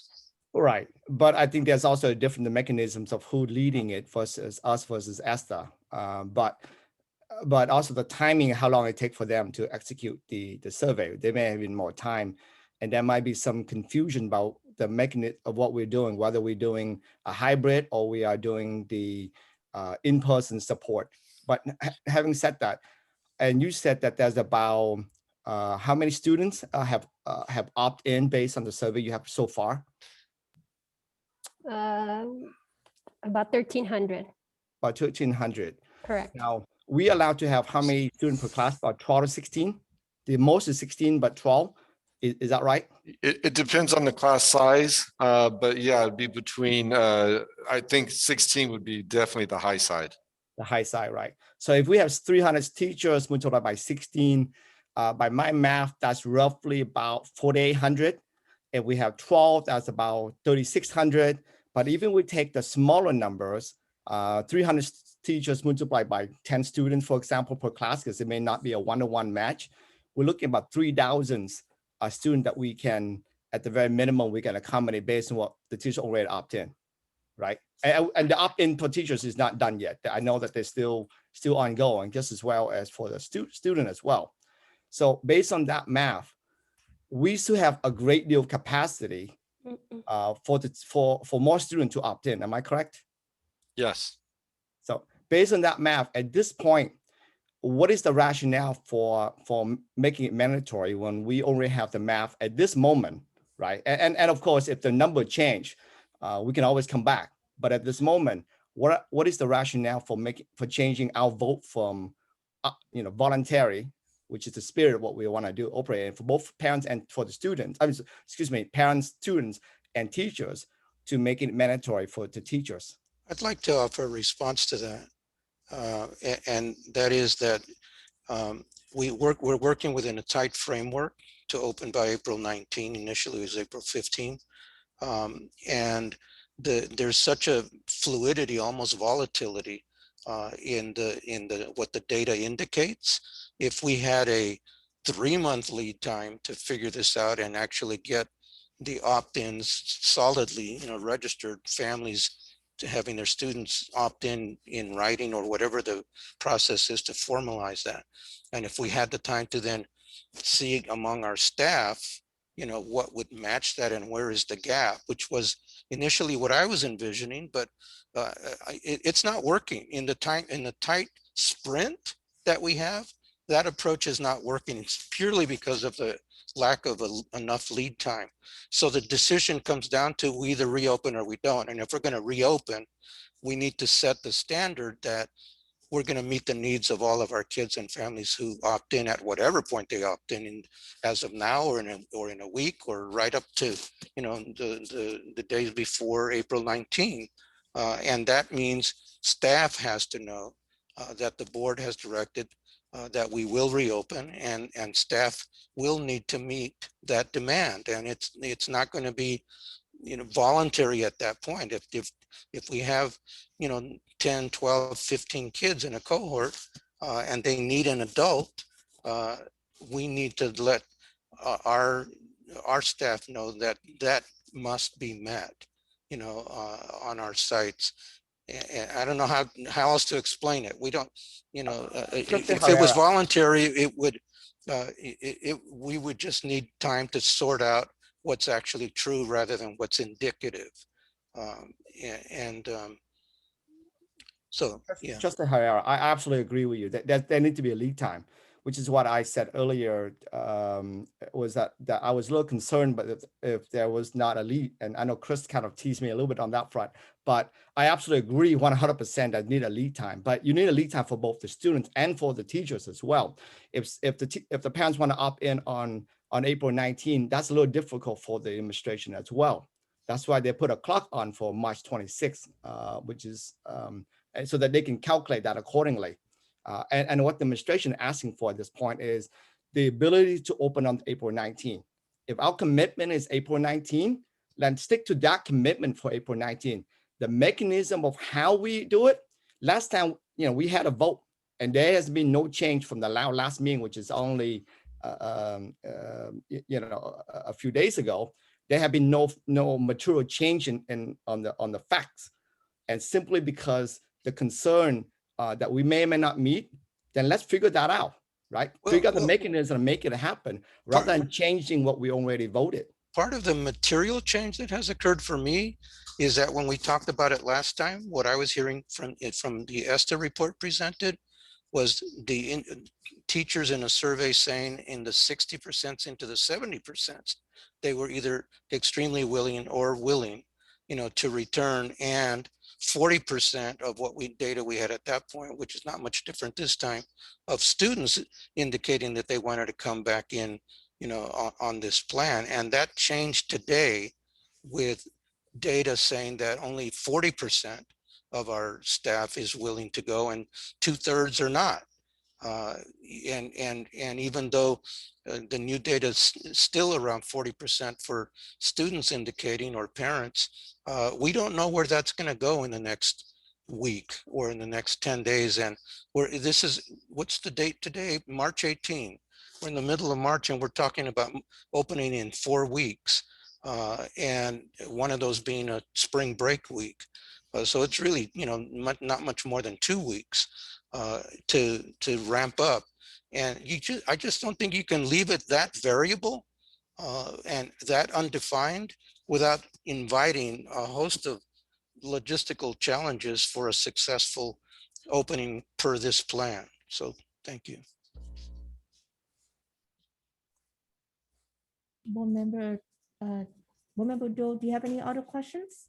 I do, but I want to yield to my colleague, Trustee Cortese. She has her arm up quite a while, hand up quite a while already. Okay, Board Member Patty Cortese. I used my ear things again, and I'm wondering if I was even heard for what I said. So you were. I heard you very well. We heard you. Okay. All right, Board Member Cortese. So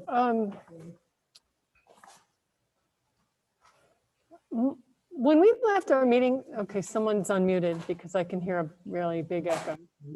Everybody mute. Okay, thank you. When we wrapped up our meeting last week, I left with the impression that I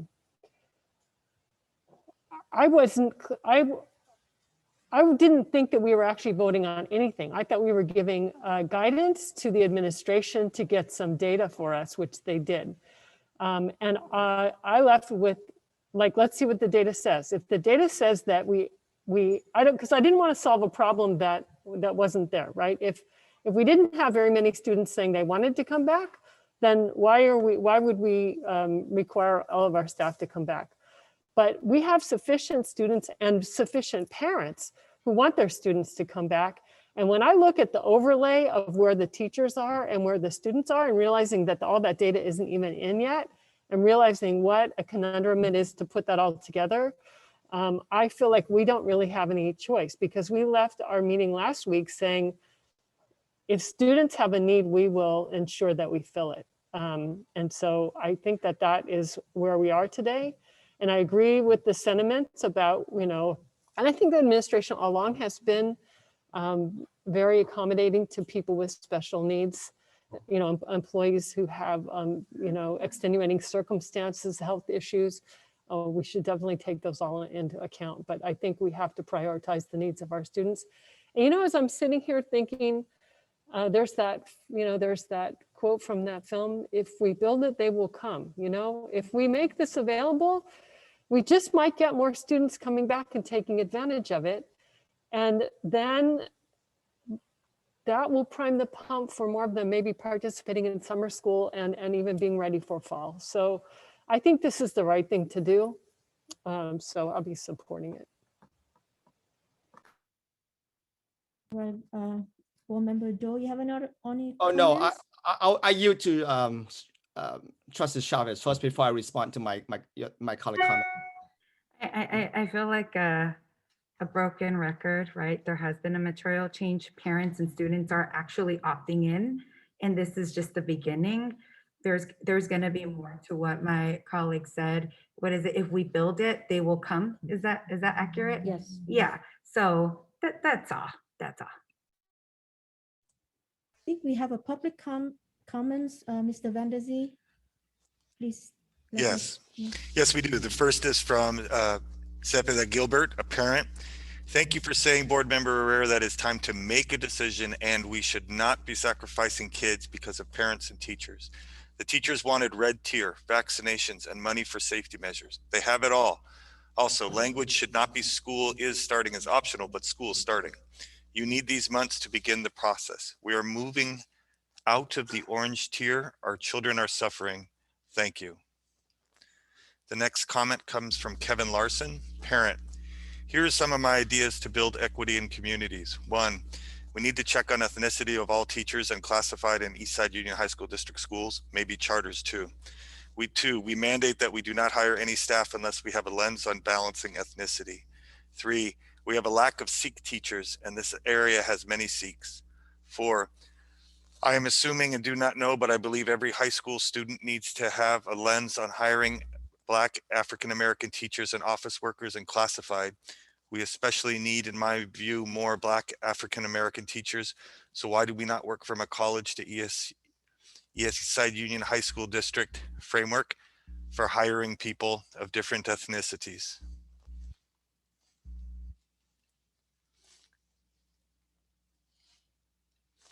Please grant me 1 second.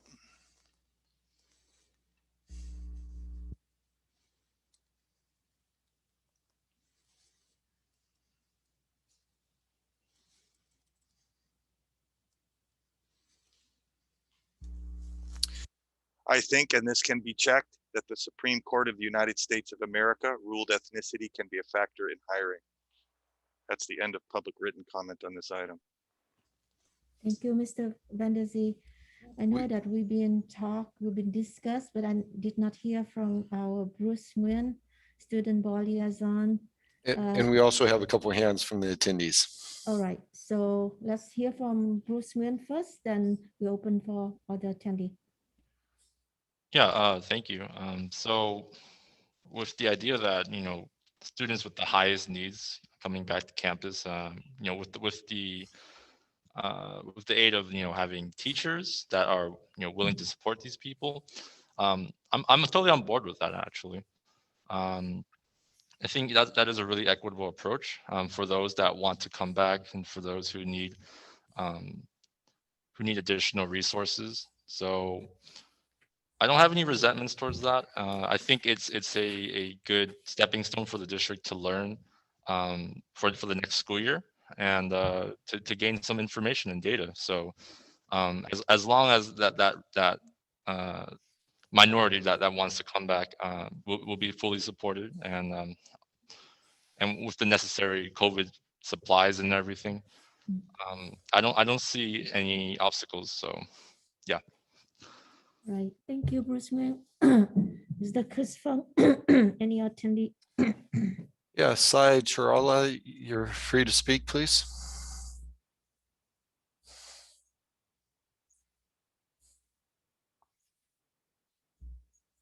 Go ahead and unmute, please. Yeah, There you go. Yeah, can you hear me? Yes. Okay, You have 2 great. minutes. Okay, great. Thank you so much for the opportunity to help me speak. But I'm very keen on, I was one of, I guess, the parents who signed up for an in-person instruction. However, that may be for the next 6 weeks. And as I was trying to follow through the different survey results that you showed, I'm hoping that there is a conclusion that we reach soon. I know the survey for the parents is still open.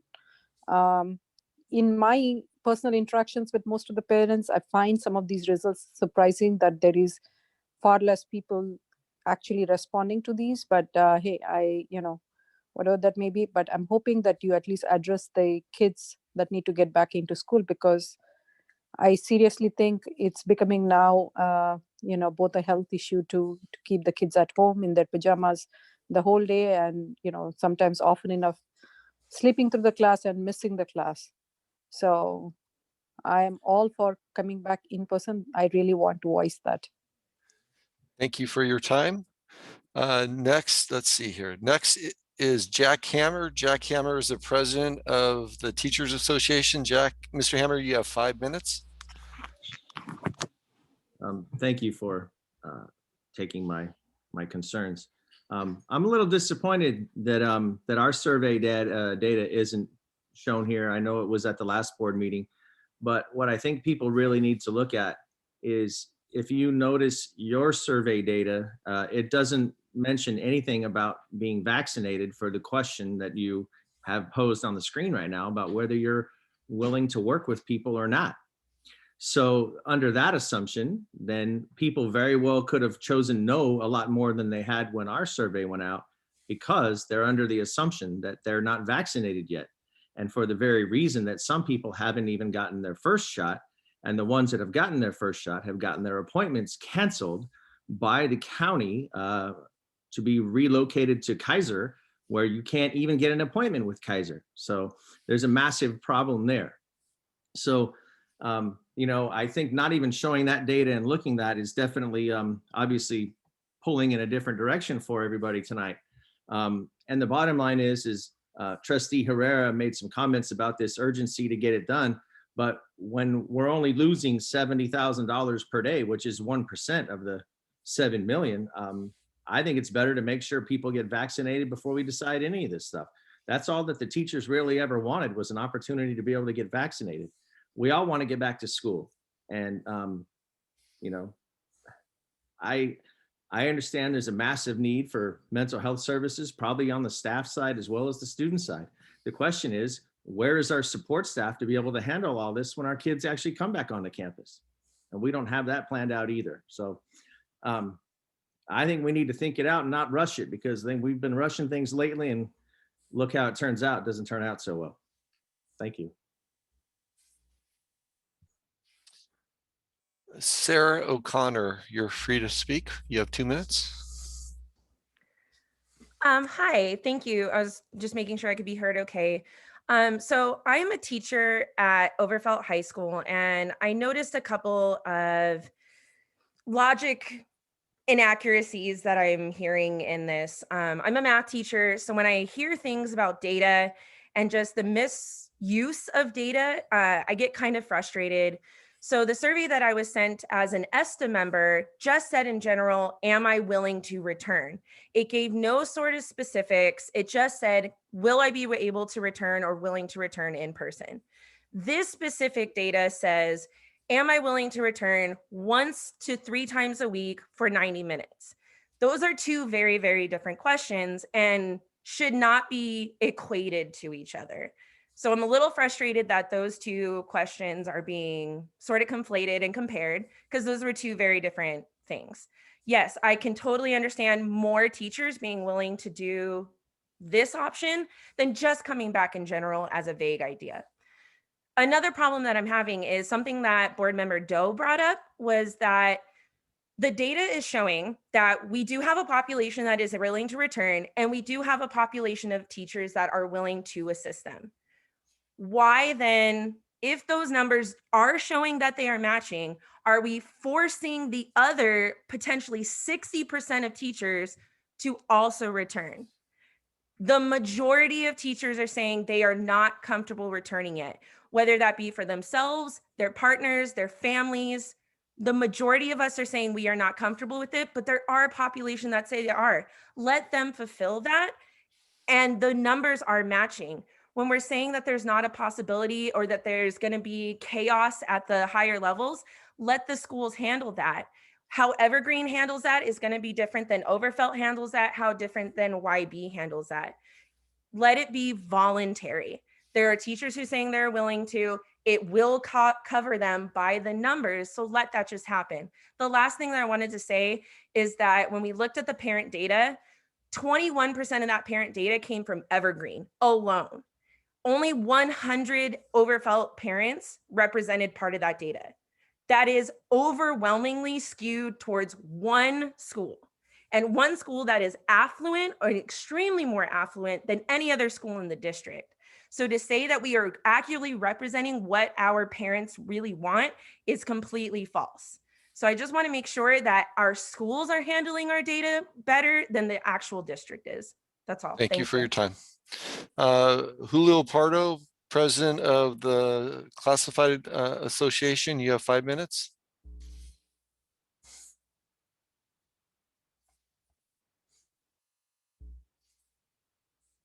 Mr. Pardo? Okay. There you go. Okay, I had to wait for the thing to come on. I just want to mention the fact that the classified employees and the majority have already been coming back to the sites, at least, most of them at least 3 days a week, some only 2 or 1 day a week, but the majority of them have been coming back.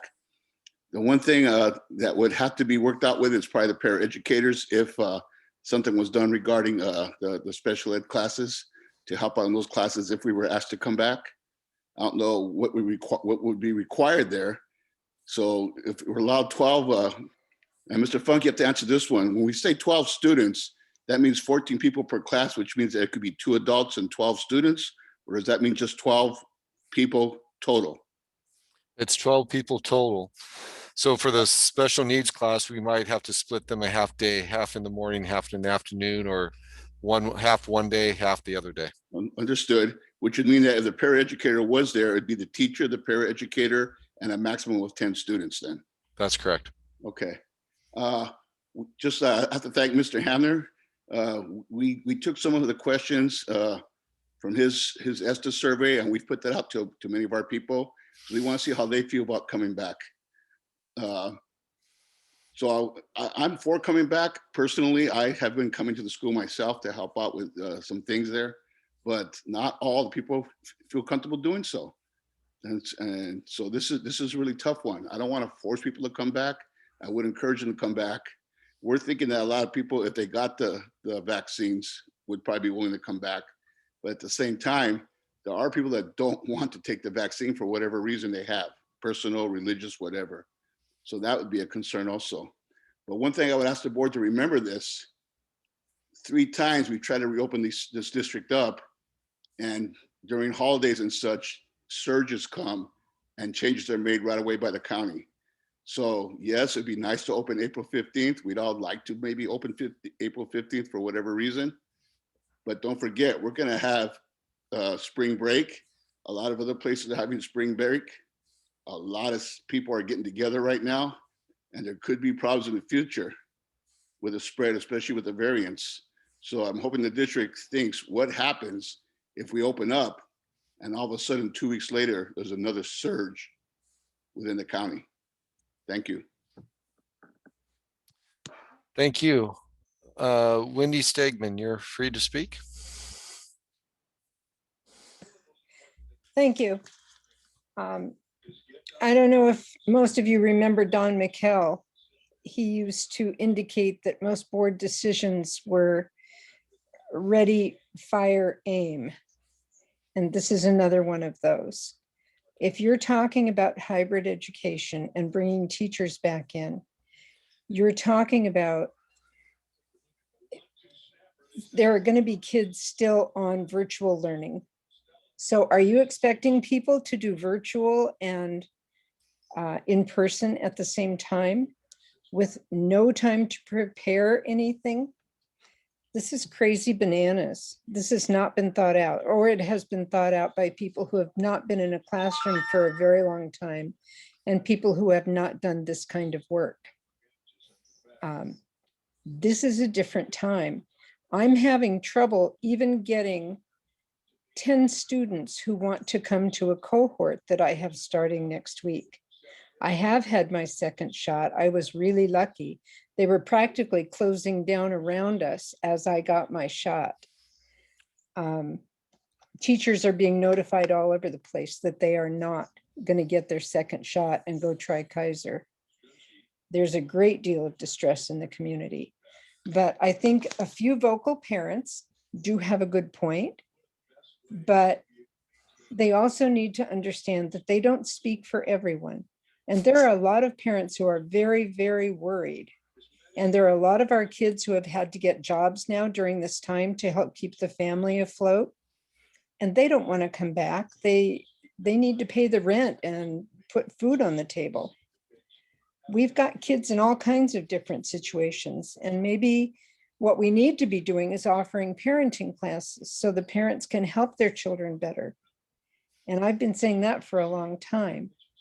But right now, this is a mistake to put it this way. And if you walk up to teachers and say, we don't care about you, we don't value you, we think $7 million is a lot more important, And nobody was pushing this until the money was on the table. And now all of a sudden, everybody cares so big about all of these things.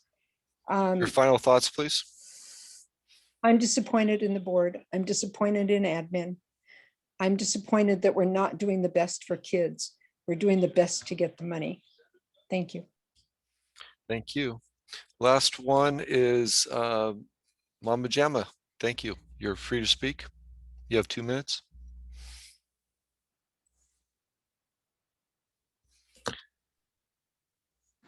Hi, can you hear me? Yes.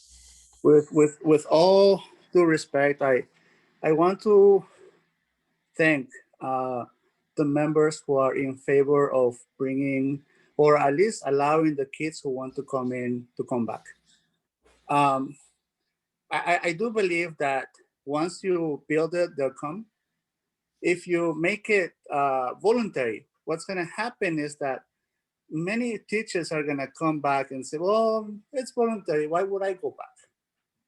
If you make it mandatory, it's a different story. Now what happens is it's a two-way street, right? The teachers may be like, should I go back? And the kids see the fact that nobody's willing to come back for them, right? So my point is, if you open, the kids will go. That is the only thing that I want to say. And I want to thank you all for your time. Thank you. Madam President. Yeah, thank you, Superintendent Fung. I just want to say that I appreciate Jack Hammer from ESTA, Julio Pero from CSEA, and all the teacher and parent that raised the concerns and question to the board. So I think now I'm going to open up to my board colleagues, Board Member Herrera. Yeah. I'm appreciating all the comments being made tonight and by the comments that were just made by members of the community.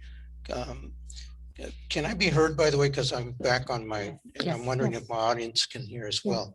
One thing that I said at the last meeting was that my general instincts were that we would be on course to open fully in the fall. And that made the most sense to me, still makes the most sense. What changed, as Wendy Segman was indicating, is that the governor and the legislature pushed a plan, I think it was very politically motivated, to prompt earlier reopenings. And at least, they left the language ambiguous enough that school districts could adapt some approach. And so the question on the table was, do we want to, for different reasons, but do we want to provide an opportunity for our kids and families that do want to come back? Can we do that in a focused or and more limited way prior to a full reopening in the fall? And can we take advantage of a pot of money that is there? In the end, I don't think it's the money per se, it's a factor. Other factors are that there is a degree of readiness and need that we're capable of meeting if we choose to meet it. And then the money spins that a little bit or amps that a little bit. And so to repeat something that I said earlier, the question is, are we going to reopen or not in the spring? Our inclination based on data that we've been seeing last meeting and this meeting, even though they're modified and even though it's, you can't compare, apples to apples with the way the data was assembled or gathered, there still are indications that there's a readiness on the part of both students and staff to come back to the classroom in a focused, limited way. And I'll close by saying that the reason why I shifted more to, if we're going to open, then let's open. The reason why I shifted to not making it, keeping it voluntary is the data is simply not conclusive. And I think our math teacher was pointing out, who made the comment, that we're conflating data I'm going to add my own words. We're not comparing apples to apples. And there isn't really a way with the time that we have to use the data conclusively. So it becomes more, do our kids need us now in April? Will it serve us to, take the baby steps, or not the baby steps, but initial steps in order to be more ready in August? And can we, create some exemptions for legitimate, needs that can be determined in consultation, between the sites and the human resources department? There's a framework here, and I want to apologize if I gave the impression that we don't care about teachers, or that we are going to just sacrifice teachers. We're looking to really take care of our entire community. And in saying that, it just goes without saying that the needs of our kids leads how we do that. And let me see if there's something else. The hybrid model that is referred to is not my understanding of what we're doing in the last 6 weeks of school. What we're doing is creating a 90-minute, 1 day per week time when adults can meet with students who are ready to come back. It's as Member Doe often has pointed out, this is more about meeting the mental health of our kids, mental health needs, which helps the instructional side as well. But the instructional side is still staying stable in its current frame of distance learning. So there's a complexity here, but in some ways also a simplicity. And it's not an easy decision, and there's strong feelings on all sides. But ultimately, I do think that we have to meet the needs of our community, our students and families who are ready after more than a year away from the classroom to make contact again, see the campus again, see teachers again. And if we take an attitude that we're going to do what it takes to meet the needs of our kids, then a lot of what seems insurmountable or prohibitive or undoable, I think will become actually, achievable. And that, ultimately we'd be doing the right thing for our kids. Thank you. All right. Board Member Doe, you raised your hand. Yes, I appreciate what my colleague trustee Harry had just said enormously, and I also appreciate the passions that the speakers have presented today, both from the parents and the teachers. So first of all, I do want to take a couple of minutes to break things down just a bit. So first, there is an accusation that we're opening up for money. Well, as most of you know, board members are not getting paid. I think we're getting paid $600, maybe less. I'm not quite sure. No, less, sorry. Whatever it is, whatever the amount of money that we may get here, we trustee are not participating in this. What we're doing this, the primary one is the mental health of our students. And I think if the students get the mental health that they get, that will help with their learning experience. But in the 6 weeks, 90 minutes, that we have in mind is not is about content. However, I do think that this is important for our students, so we can still open. What I think we are not debating about whether we're opening or not opening. What we're debating is the mechanism, how we arrive at that. What we're debating is whether there is a sufficient amount of numbers of teachers that will volunteer, so that we don't have to make it mandatory for teachers to come back. As we are making it voluntary for the students, with their parents to have the decision whether they want to opt in or not, we should do the same for the teacher for the following reasons. One, there's already a sufficient number of teachers. It's 326 if I'm not mistaken earlier. Based on that math, that means one teacher can there's only 7 to 8 students per, based on the numbers on opt-in. And if we but that was focused on 2 schools. I apologize. Say it again. That was focused, the numbers were generated primarily by 2 schools, as one of our speakers pointed out. Right. And I So- don't want, so I don't want us, as the map teacher said, let's not confusing about some of the questions as well and the real actual data. What we want to know is the real opt-in by the students and the real opt-in by the teachers rather than the two survey. Because those two survey, I know that that was the factor that changed for you, but the survey are not an accurate, reliable indicator of what actually going to happen. The real data is the opt-in, and we haven't give the parents a full chance to opt in. If we come back and it's 4,000 students want to opt in, and we only have 300, I would happy to change my decisions and look for a way to incentivize the teachers to come back. But if the numbers already we have now 300, we can accommodate at least based on the math that's provided 3,000 students, and we have not have 3,000 students of opt in yet. I am not saying that we're not going to open on April 19. I'm saying we will open, but the mechanism how we do it should be how we already voted. And until the data have changes, actual data have changes, we should not change our decisions. If I may, just to address that for a second. I think the one data point that people are missing here is that kids that are choosing to opt in don't come in perfect batches and match the teachers that are choosing to come back voluntarily. And there is no way our teachers are going to agree to go to a different site because that site has more kids available than teachers to serve kids. Teachers want to serve students that are in their classes. And so even though the numbers, if you just overlay them, the math works, in reality, we're not even close to having that work.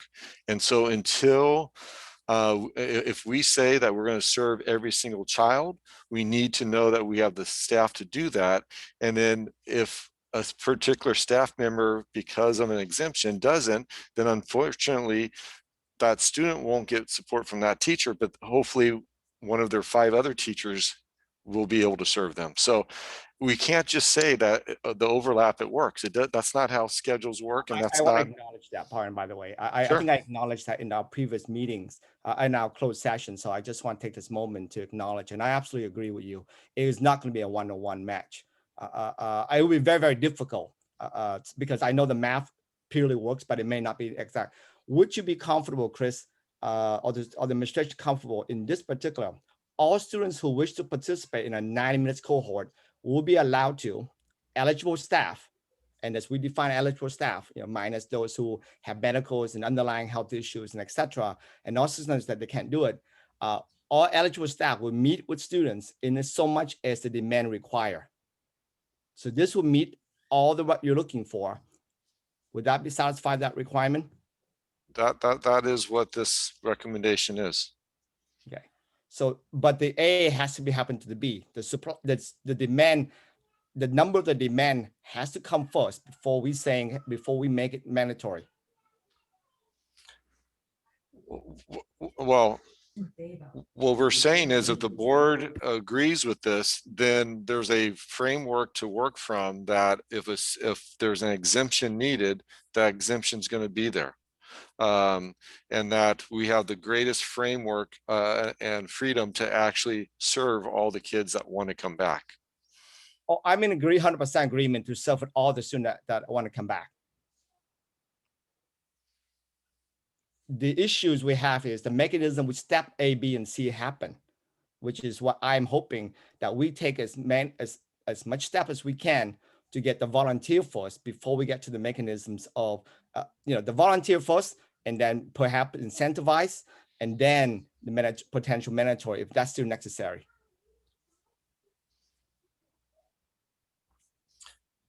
Well, I'm not exactly sure what the I'm breaking out recommendation is, but yeah, I'm breaking 3 separate prongs rather than automatically to go to step 3. Well,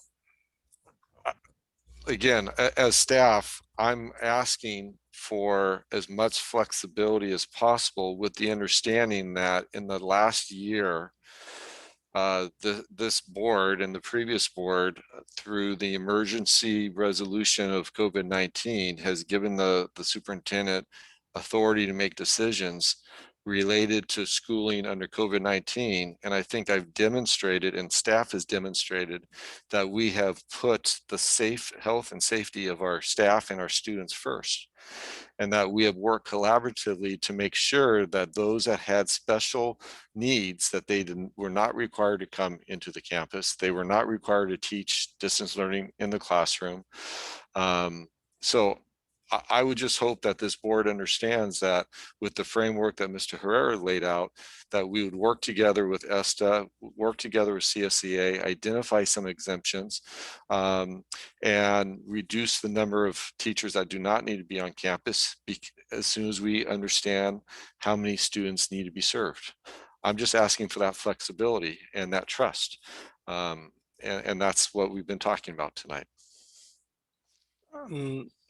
Okay, let's say board member Travis. I was gonna say what Yes. board member Rivera Yes. said. I Sorry. feel like we're just going in circles. Yeah, let's, I know that we've been talking about this item for much longer than we anticipate. I know it's very important. So let's, board member Herrera, want to have a comment before we make a I mean, decision? I guess I want to better understand board member Doe, and I'm trying to reconcile it with, you know, what we know at this meeting. So in trying to understand member Doe better, I really have a question for the administration. In his breaking it up into A, B, and C, you know, which is A is, you know, identify the demand, B, identify the availability of staff to meet the demand, C is a across the board mandatory. Did I understand that correctly, member Doe? I added a little bit in between that to the last portion is I incentivize. So figure out the demand, figure out the volunteer. Yeah. Then if we don't have the volunteer does not meet it, then we open to the incentivize the staff and the teachers to do it. So both CSEA and ESTA work with that leadership as Chris Funk, as the superintendent, Mr. Funk had described. And then if we still don't have that, then I'm comfortable with option 3. So you have 4 then. You have A, B, C, D. Right. I just break down to 1, 2, 3 is on the actions. Yeah. Always So, the demand. so given that framework of thinking, what is it about that approach that doesn't work or works to undermine the ability to open in an effective way based on our plan to reopen? What undermines or contradicts that? Because if we can get to every student who ends up and parent who ends up opting in, and we need to get to it, you know, I don't know, prior to the spring break, by the end of March. And if we can, by the end of March, identify the staff that is stepping up for that, and it matches our cohorts, because I agree with you, it can't just be one adult on one end of the district with a student cohort on the other end of the district. We can't, that's not workable. There has to be cohorts at every school site for the students and their families who are opting to come back. Agree with you 100%. You know, so why wouldn't we be able by the end of March to know that and then go to the third and fourth part, which is to figure out what's going to better motivate or more strongly motivate or incentivize staff to meet the need of this by now identified student cohort, if any such encouragement is needed, and if that doesn't somehow solve it, then apply the ultimate movement of mandatory. I'm doing this out of respect for my board colleague who is being very persistent in keeping this as a possibility. And I want to understand, how are we sabotaging or undermining our approach here if we were to follow that strategy? Okay, can we mute? Manuel, can you mute? Oh, yeah, but can I have a response from the administration and then you could comment? Because I just asked a question. I think we're undermining the administration. I think we're getting too into the weeds by doing that. I think by making this decision today, we're giving the flexibility to the administration to support our students that want to come back as they come back. This is a concept of if we build it, they will come. And I think it's also supporting our educators with wrapping their heads around, I might be called not last minute, and it already feels like pretty quick. But I think if we just say, okay, this is how we're going, I have time to wrap my head around it and figure out what does that mean for me as an educator that is coming back. I also know, I mean, the admin is hearing us say, this is, we would want to, for people who are saying, I want to come back first, to be the first ones. And then we go from there, not bringing in people that have not opted in so far, right? I mean, I'm speaking for the administration at this point, but I don't know if that's accurate, but I can't imagine that being true, right? But I think with this option, we give them flexibility, but right now we're stating what it is that we want. I think if we start getting too much into the weeds, it will tie their hands, you know, like it'll be hard to execute on this thing that's already a beast. So that's my concern. This is why I want to speak before they answer that. My humble opinion. Thank you. And the piece that you've mentioned more than once, and which is helping me, is that our staff needs to know what is going to be happening so that they can get in alignment with it with sufficient lead time, as opposed to finding out the week before spring break, you know, or what have you. I think that's a matter of perspective and of, you know, people valuing that in different ways, but it is a factor. It still leaves a question in my mind, and I'm just asking it for the sake of discussion.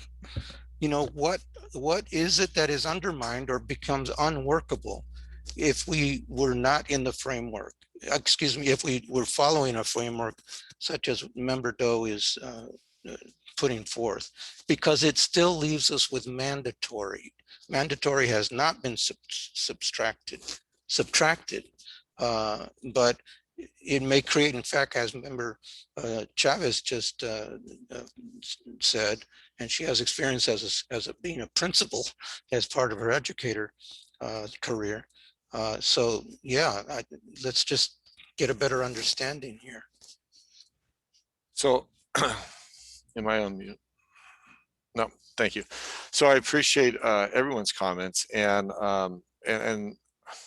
I understand the enormity of the ask. I mean, this is one of the hardest decisions for the board to make, because you're trying to balance the needs of our students that are ready to come back with the safety of everyone.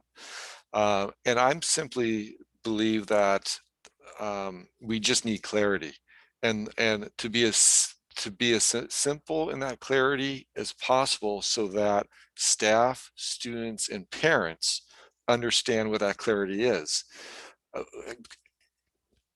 We're going to do this if A, if B, then this, if C, then this, if that's too complicated.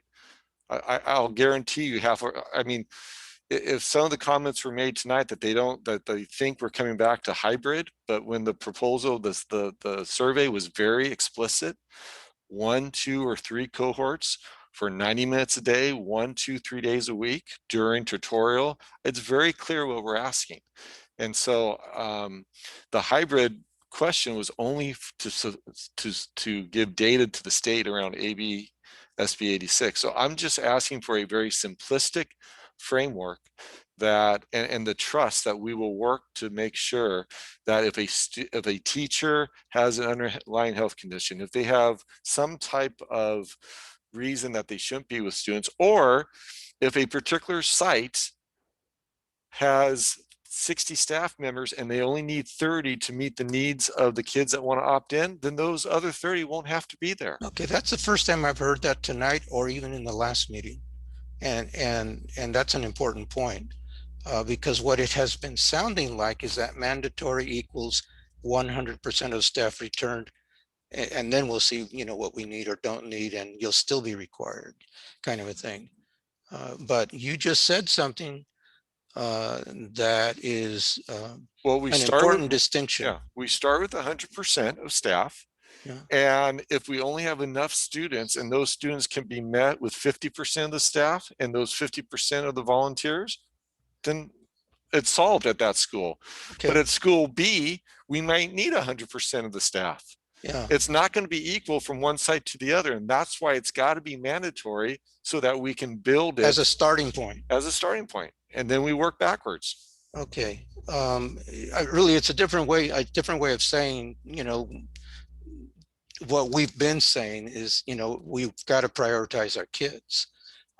And their readiness is going to prompt and require our response. But we're not going to have staff coming in when there isn't the need on, for those cohort support groups or what have you. Correct. And I think that's an important thing to, to include in whatever we message. So I acknowledge Chris from the superintendent was said is I understand you want to make sure that's a definitive, clear message standing out. Am I correct? Correct. And by having in this particular recommendations and giving what the mission is asking for is actually is that they have the authority to make whatever decision they need to make, and we have to give them demonstration to trust that they are going to make the best possible scenario, given the scenario, the constraint they have. They will start out with those who opt in, and then if they're necessary, then they become mandatory. Am I understanding you correctly, Mr. Funk? Based on the needs of how many students at each site request to be there. Oh, we absolutely agreement. And what you're saying is because some site will have a stronger demands and may not match directly with the supply, which is what if we don't give you this authority, you may not be able to match that to site. Am I correct? Correct. Right. Yep. So if we were to phrase in this framework is that as many students per site, right? Because it really comes down to site, school to school, excuse me. So therefore, the framework that I'm presenting is simply that we use all our range of tool, starting with the voluntary before we get to the mandatory, and you will work with CSEA and ESTA into reaching that. You'll be comfortable with that framework. Am I correct? Yeah. Well, I'm committed. Can you repeat your last question? That you will work with CSEA and ESTA now collective bargaining unit so that we can reach the what I'm hoping for is the least amount of teachers who being mandatory, right? So we start with the first group, which is the voluntary, and before we get to the far beyond before we need to get the mandatory. That's not what I just heard the superintendent say, and that I thought you agreed with hearing what the superintendent Right, said. I'm confirming. We start with mandatory, and then we reduce as the need isn't there to exercise the authority of mandatory. But I'm flipping what I'm flipping. I'm starting with the voluntary, and then I add on to mandatory only if I need to. Yeah, well, there is a difference, but we end up in the same place. Yeah, but I think we have to start need with to the kids. I think we have to start with the kids. Yes, I think we. The demand is always the number one. We always, like I said, the priority one, step one is always figuring out the demand, which would be the students and the parents. So I think we have enough discussion. I think we need to make a decision on item 11.01. Oh, I'm sorry. One more little comment, and that is on the vaccinations, because I'm disappointed that we didn't have more response when the county provided special educator links to get vaccinated at the fairgrounds. I mean, we had a modest response, and I'm appreciative of that. But as long as vaccination is a concern, for us not to have taken full advantage of that, and the whole thing about vaccinations has been front and center for our educator community, even before the ESTA survey, before the district surveys, and certainly at the last board meeting 2 weeks ago. And so, you know, that it's just, you know, we're either going to take advantage of all the resources being provided, including vaccinations, or we're going to drag our feet and add to the problems that undermine meeting the needs of our kids. And so Mr. Herrera, if I may, I actually went through the process, and I was very fortunate to start really early to get my vaccinations. However, so not everybody go through the same one provided by the ESTA. So I went through that process just to know how hard or how easy it is. But I was able to go to the county, and I was able to get it really fast. So not everybody went through the same ESTA site, but that doesn't mean they didn't get vaccinations. But at the same time, I want to caution that as the Superintendent Funk had said earlier, the county did cancel a number of appointments. So that is how we want to balance that. So I don't want to accuse our staff of not taking full advantage of the opportunity. So my comment was specifically directed to the educator links provided to get vaccinated at the county fairgrounds, not the other, you know, arrangements. Or are we talking the same thing of the ones that were canceled? No, the ones that were canceled were outside of the fairground, east side of the fairgrounds. Yeah, we had specific dedicated vaccinations available to the east side community, the educator community, widely publicized, encouraged more than once, and we didn't use anywhere near what was being offered. You know, anybody could have signed up for it, right? With little lead time. But I want to let you know that because you can get your vaccination outside of those, which is what I did. Many folks can also opt out and get out, because if they can get a little faster, which is what in my case, I was able to get my appointment a little faster outside of the ESTA appointment. So, and I took advantage of that. Okay, thank you. Are we ready to have an action? Can we get a friendly amendment on the recommendations, Chris, or I'm sorry, my fellow board? You can offer a motion, or you can offer an amendment to a motion. I like to offer a motions on that front. And I know we want to wordsmith this. I know the language.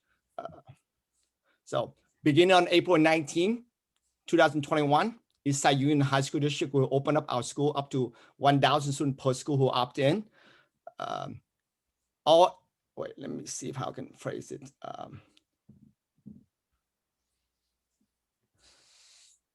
Eligible staff will meet with students in so much as the demand require for the 90 minutes, at least one time per week. So without putting so many words into it, you know, we want to approve a plan proposed through the task force and authorize the administration to take the necessary steps to meet the needs of our students in returning per the proposed plan, returning, you know, by April 19, on April 19. And that authorization is to meet the needs of our students per the proposed reopening plan. I'm reading that language from the recommendations. I only changed a couple words. Mr. Funk, can you clarify what exactly is the proposal? We were to do a motion right now based on the recommendation of the administration. What would that be? It's right here on your screen. So open up. Okay, got it. Board Member Doe, you have your motion and you changed the language on the recommendation of staff, correct? Maybe my colleague Herrera can help me phrase this. The framework that I am asking for is that giving the administration the options of all the tools they're asking for, but in the order and or prioritize the order of those tools.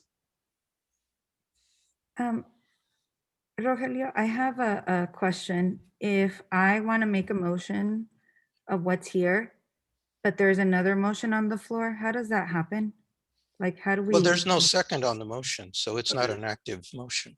That's right. Okay, I should just ask you.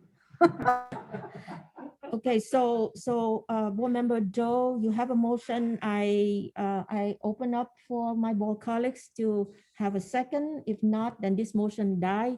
Then we're gonna move to the next motion. Am I correct, Council Rogelio? Yes, that's correct. Yes. All right, so Board Member already state his motion. Then if I don't hear any second, if I don't hear any second, then this motion die. Then we're gonna move on to the next motion. If Board Member Chavez gonna make the motion, then we will see. So I move that beginning on April 19, 2021, Eastside Union High School District will open up schools up to 1,000 students per school who opt in. All eligible staff will meet with at least one stable cohort of 90 students for 90 minutes, at least one time per week. We have a second. I'm wondering if that second sentence could be, changed to read. I think that's what I was saying earlier. To read that, that the administration is authorized to, how do I say this, is authorized to take steps necessary to provide support to it, to stable cohorts of students for 90 minutes, at least one time per week.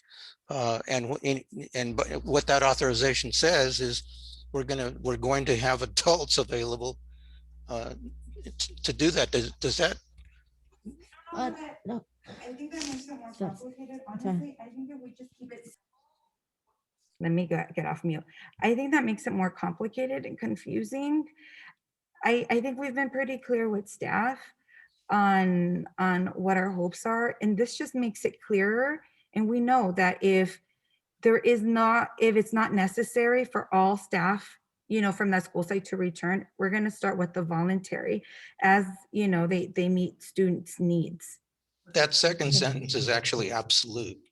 All eligible staff will meet with at least one stable cohort for 90 minutes at least once per week. It does not even it doesn't even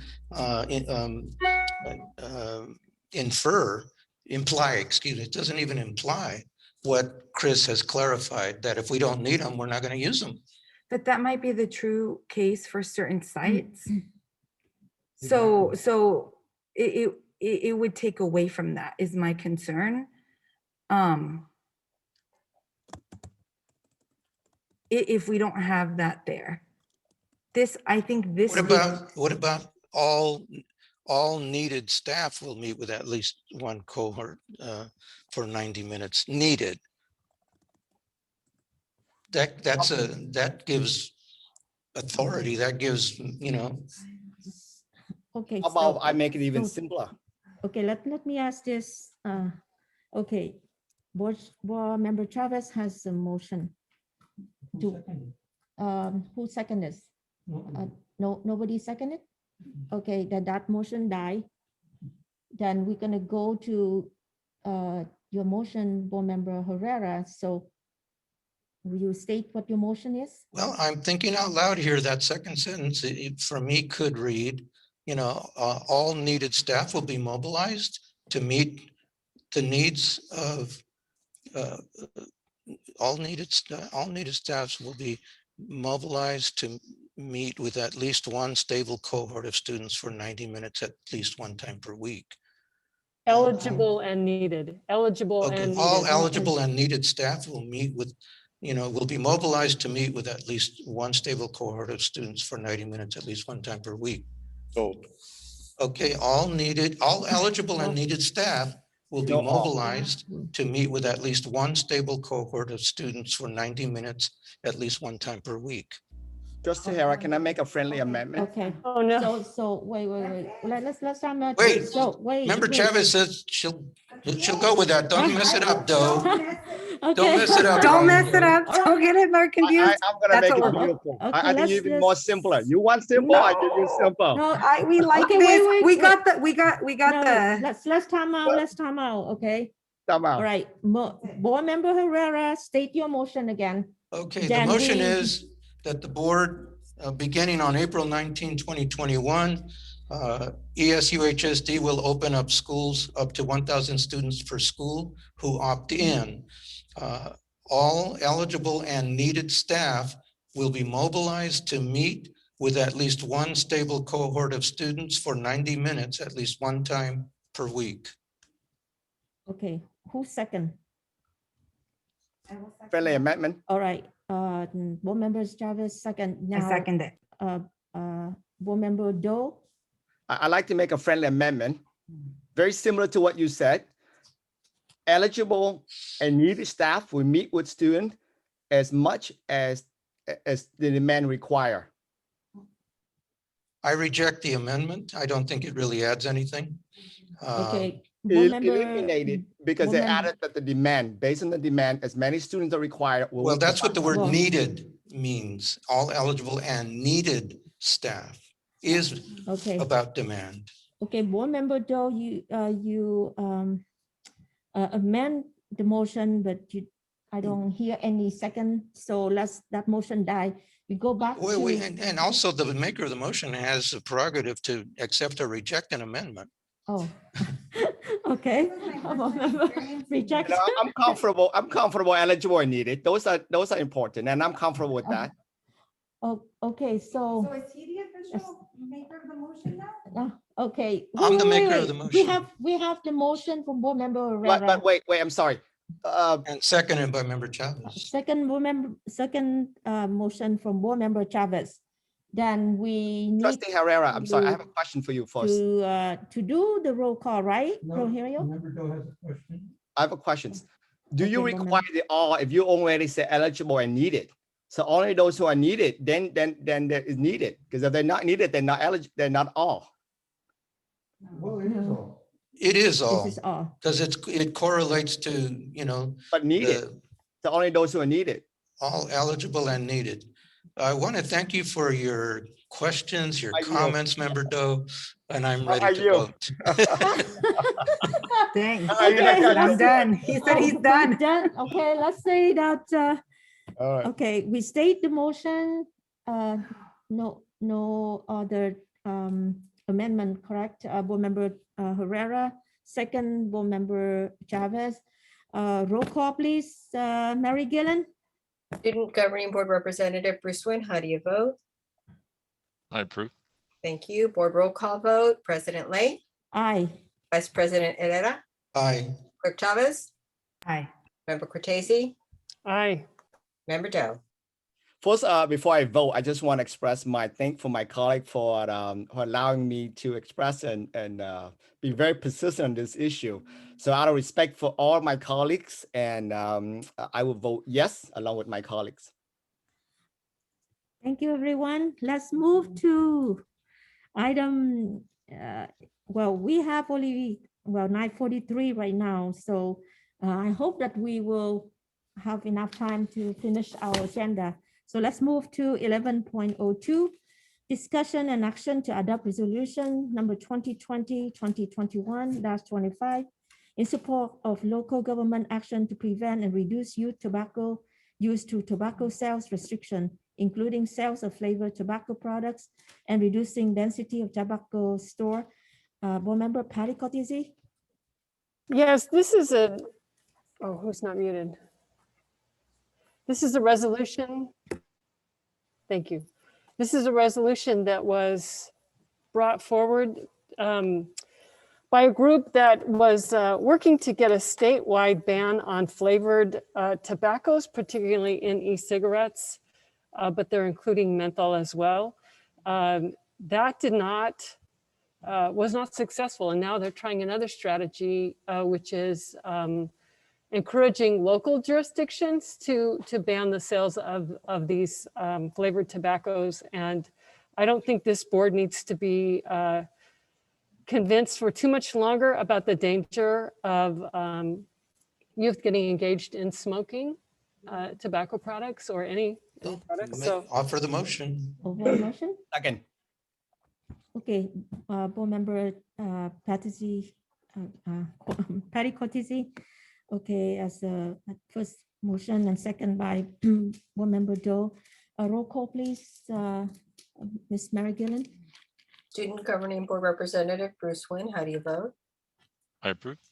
Thank you. Board roll call vote. President Lay, aye. Vice President Herrera, Aye. Clerk Chavez, Aye. Member Cortese, Aye. Member Joe. Aye. All right, let's move to 11.03, discussion and action to adopt resolution 2020-2021-27, board compensation for missed meeting. Mr. Fung?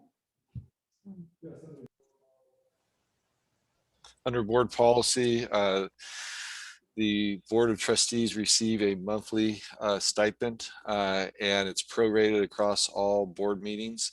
Last board meeting, Trustee Chavez had an emergency where she had to miss the board meeting. And so we just need a simple resolution for the board to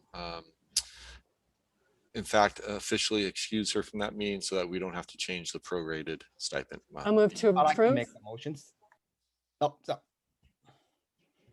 Patty and I both said at the same time. So you want to make the motions, Patty, and I second it, or the other way around? Okay. You're mute. You muted, Patty. Oh, No, sorry. Vaughn. Cortese.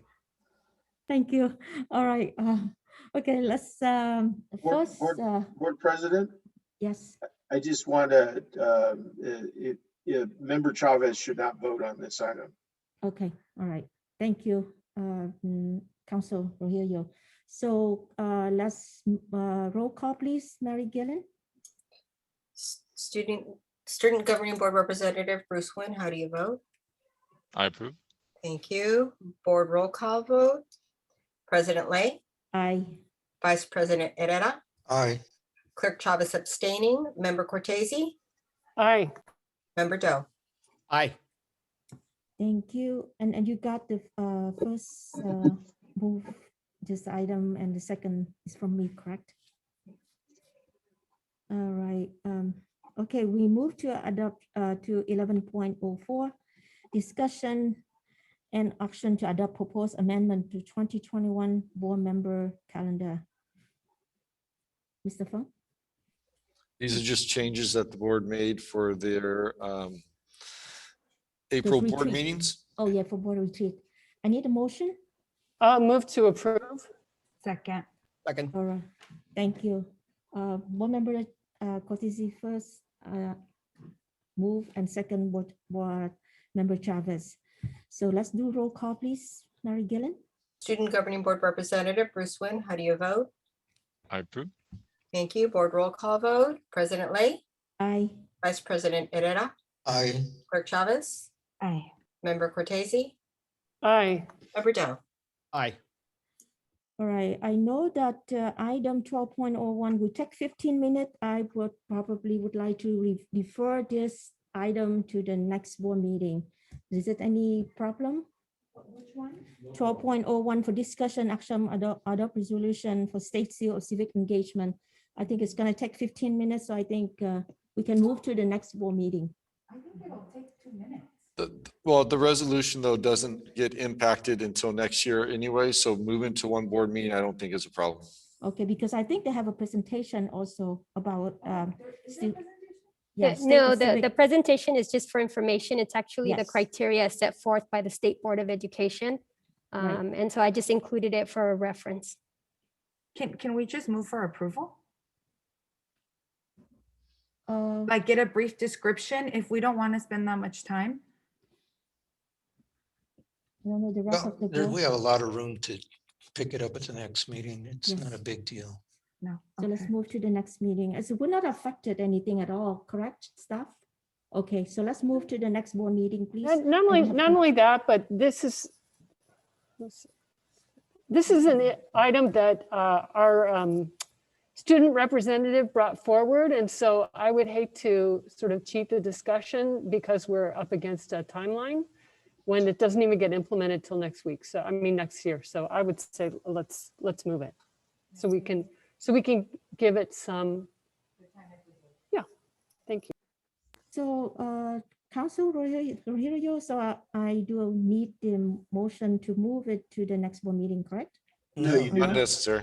Okay, all right, then we just move into 13.01, discussion and action to approve the contract for professional services over 25,000. Move to approve. Second. All right, let's do a roll call, please. Mary Gillen, Student Governing Board Representative Bruce Wynn, how do you vote? I approve. Thank you. Board roll call vote. President Lay, aye. Vice President Herrera, Aye. Clerk Chavez, Aye. Member Cortese, Aye. Member Doe. Aye. All right, thank you. Let's move to 13.02, discussion. Move for approval of 13.02. Second. All right, let's do a roll call, please. Mary Student Gillen? Governing Board Representative Bruce Wynn, how do you vote? I approve. Thank you. Board roll call vote. President Lay, Aye. Vice President Herrera, Aye. Clerk Chavez, Aye. Member Cortese, Aye. Member Doe. Aye. Thank you. Thank you. Well, we have a consent action calendar, section 16 to 20. Move for approval of the consent calendar. Second. Let's do a roll call, please. Student Governing Board Representative Bruce Wynn, how do you vote? I approve. Thank you. Board roll call vote. President Lay, Aye. Vice President Herrera, Aye. Clerk Chavez, Aye. Member Cortese, Aye. Member Doe. Aye. Thank you. All right, thank you. Item 21.01 and 21.02 that board member received the written report. Any question? Yeah, Any comments? I want to talk a little bit about 21.02. I just was hoping that admin could give us a little bit more context because these were some pretty lengthy school safety plans, and I know a lot of effort was put into them. And they're really impactful when they come to our KPI and the connection to our bigger district goals. So if we can just spend a little bit of time on that, Member please. Chavez, what we've done traditionally for items under written reports and recommendations, they're just transmittals, is that when any board member wants a discussion on them, then we calendar them for discussion, what have versus transmittal. That's what this section is. It doesn't say that, but that's our practice. These are transmittal of reports. We want to have a discussion, we bring them back, you know. Yeah, I just think it's important for us to engage in this before we approve. I don't think it needs to be a full-on presentation either. So we're trying to end by 10 p.m. Oh, what time is it? Almost 2. Oh. So we can bring it back. We can bring it back. Back to the next board meeting. Will it affect moving any work forward for the administration? No. Okay. Okay, please. All right, thank you. So future agenda 22.01 and 22.02 is future items. Any board member has any future items? I have. Okay, go ahead, board member Cortese. When the staff is ready, I would like to hear, okay, there's an echo. Okay. When the staff is ready, I would like to hear, I have a presentation on the mental health plan. And also I would like to hear about summer school, like what we're doing. This is going to be a very unique year. So I'd like to hear a little about the summer school plan. Thank you, board member Cortese. I also have a request for child nutrition and food reimbursement and also transportation. So if I have that and then the item on the future agenda item. Say child nutrition.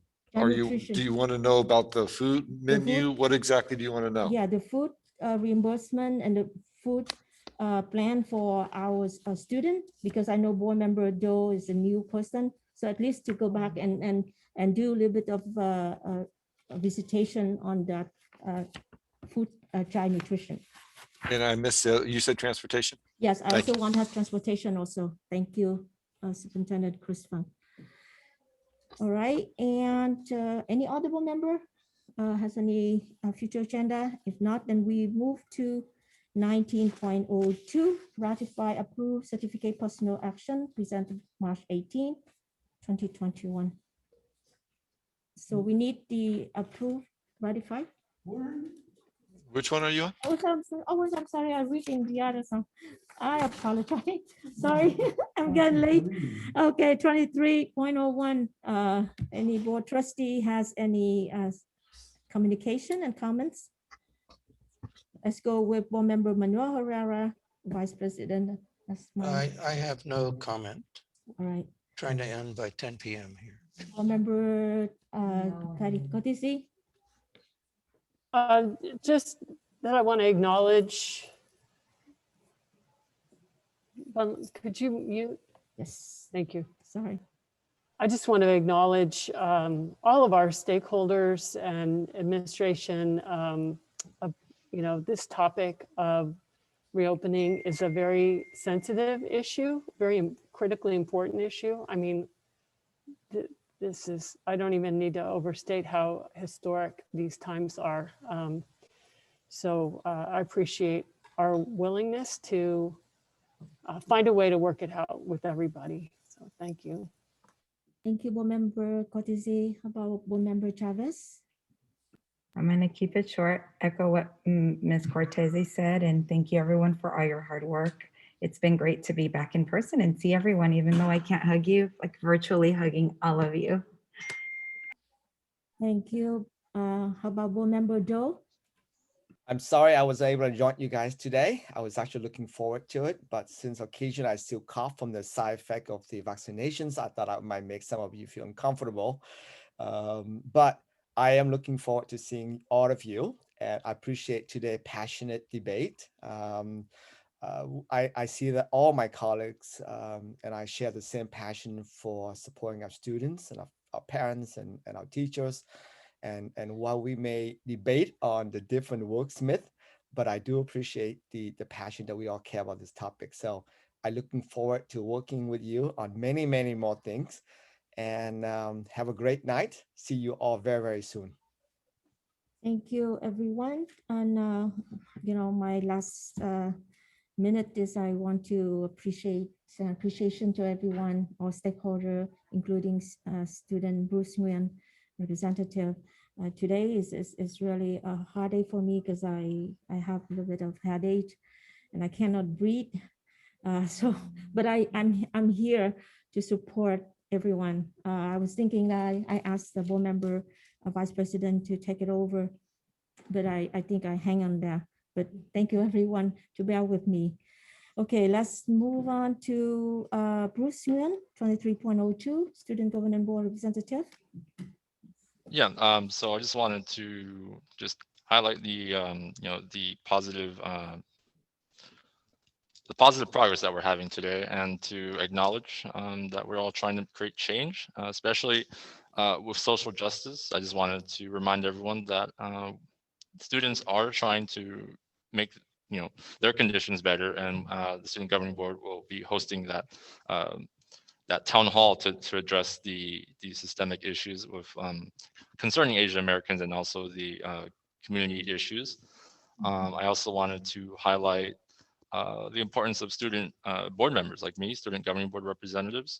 I want to remind everyone that there are changes to the California Ed Code, California Ed Code 35012, which concerns the powers of the student board members. So some of the certain changes may involve the ability to be appointed to official board committees. That is something I invite the board to research on. For example, I might have the ability to now be appointed to an audit committee, and perhaps several more committees that the board has. And then I also invite the board to explore the possibility of having student board members create motions for the board. That is also a possibility mandated under the Ed Code. So those are my thoughts, and I wish everyone a good night. Thank you. We have only 1 minute left, so I'll move on to 23.03 for Chris Fung, Superintendent. Thank you all for coming in tonight and doing our meeting, at least live among ourselves. I don't know about you, but I have to build my stamina for sitting for 5 straight hours. At least in my office, I can raise the desk And man, these earphones are killing my ears. So we just got to build our stamina and we'll take it one day at a time. So thank you all for the discussion and thank you all for being here tonight. Okay, the last item is 24.01 legal counsel. Then we don't have to amend our board meeting or after past 10. So go ahead, please. Closed session item 2.05, a motion by member Herrera, second by member Doe. The board unanimously approved resolution 2020-2021-28, rescinding the non-reelection notices to 2 probationary certificated employees due to those members, the receipt of those members' resignations. There are no further actions to report. Thank you all. Meeting is adjourned.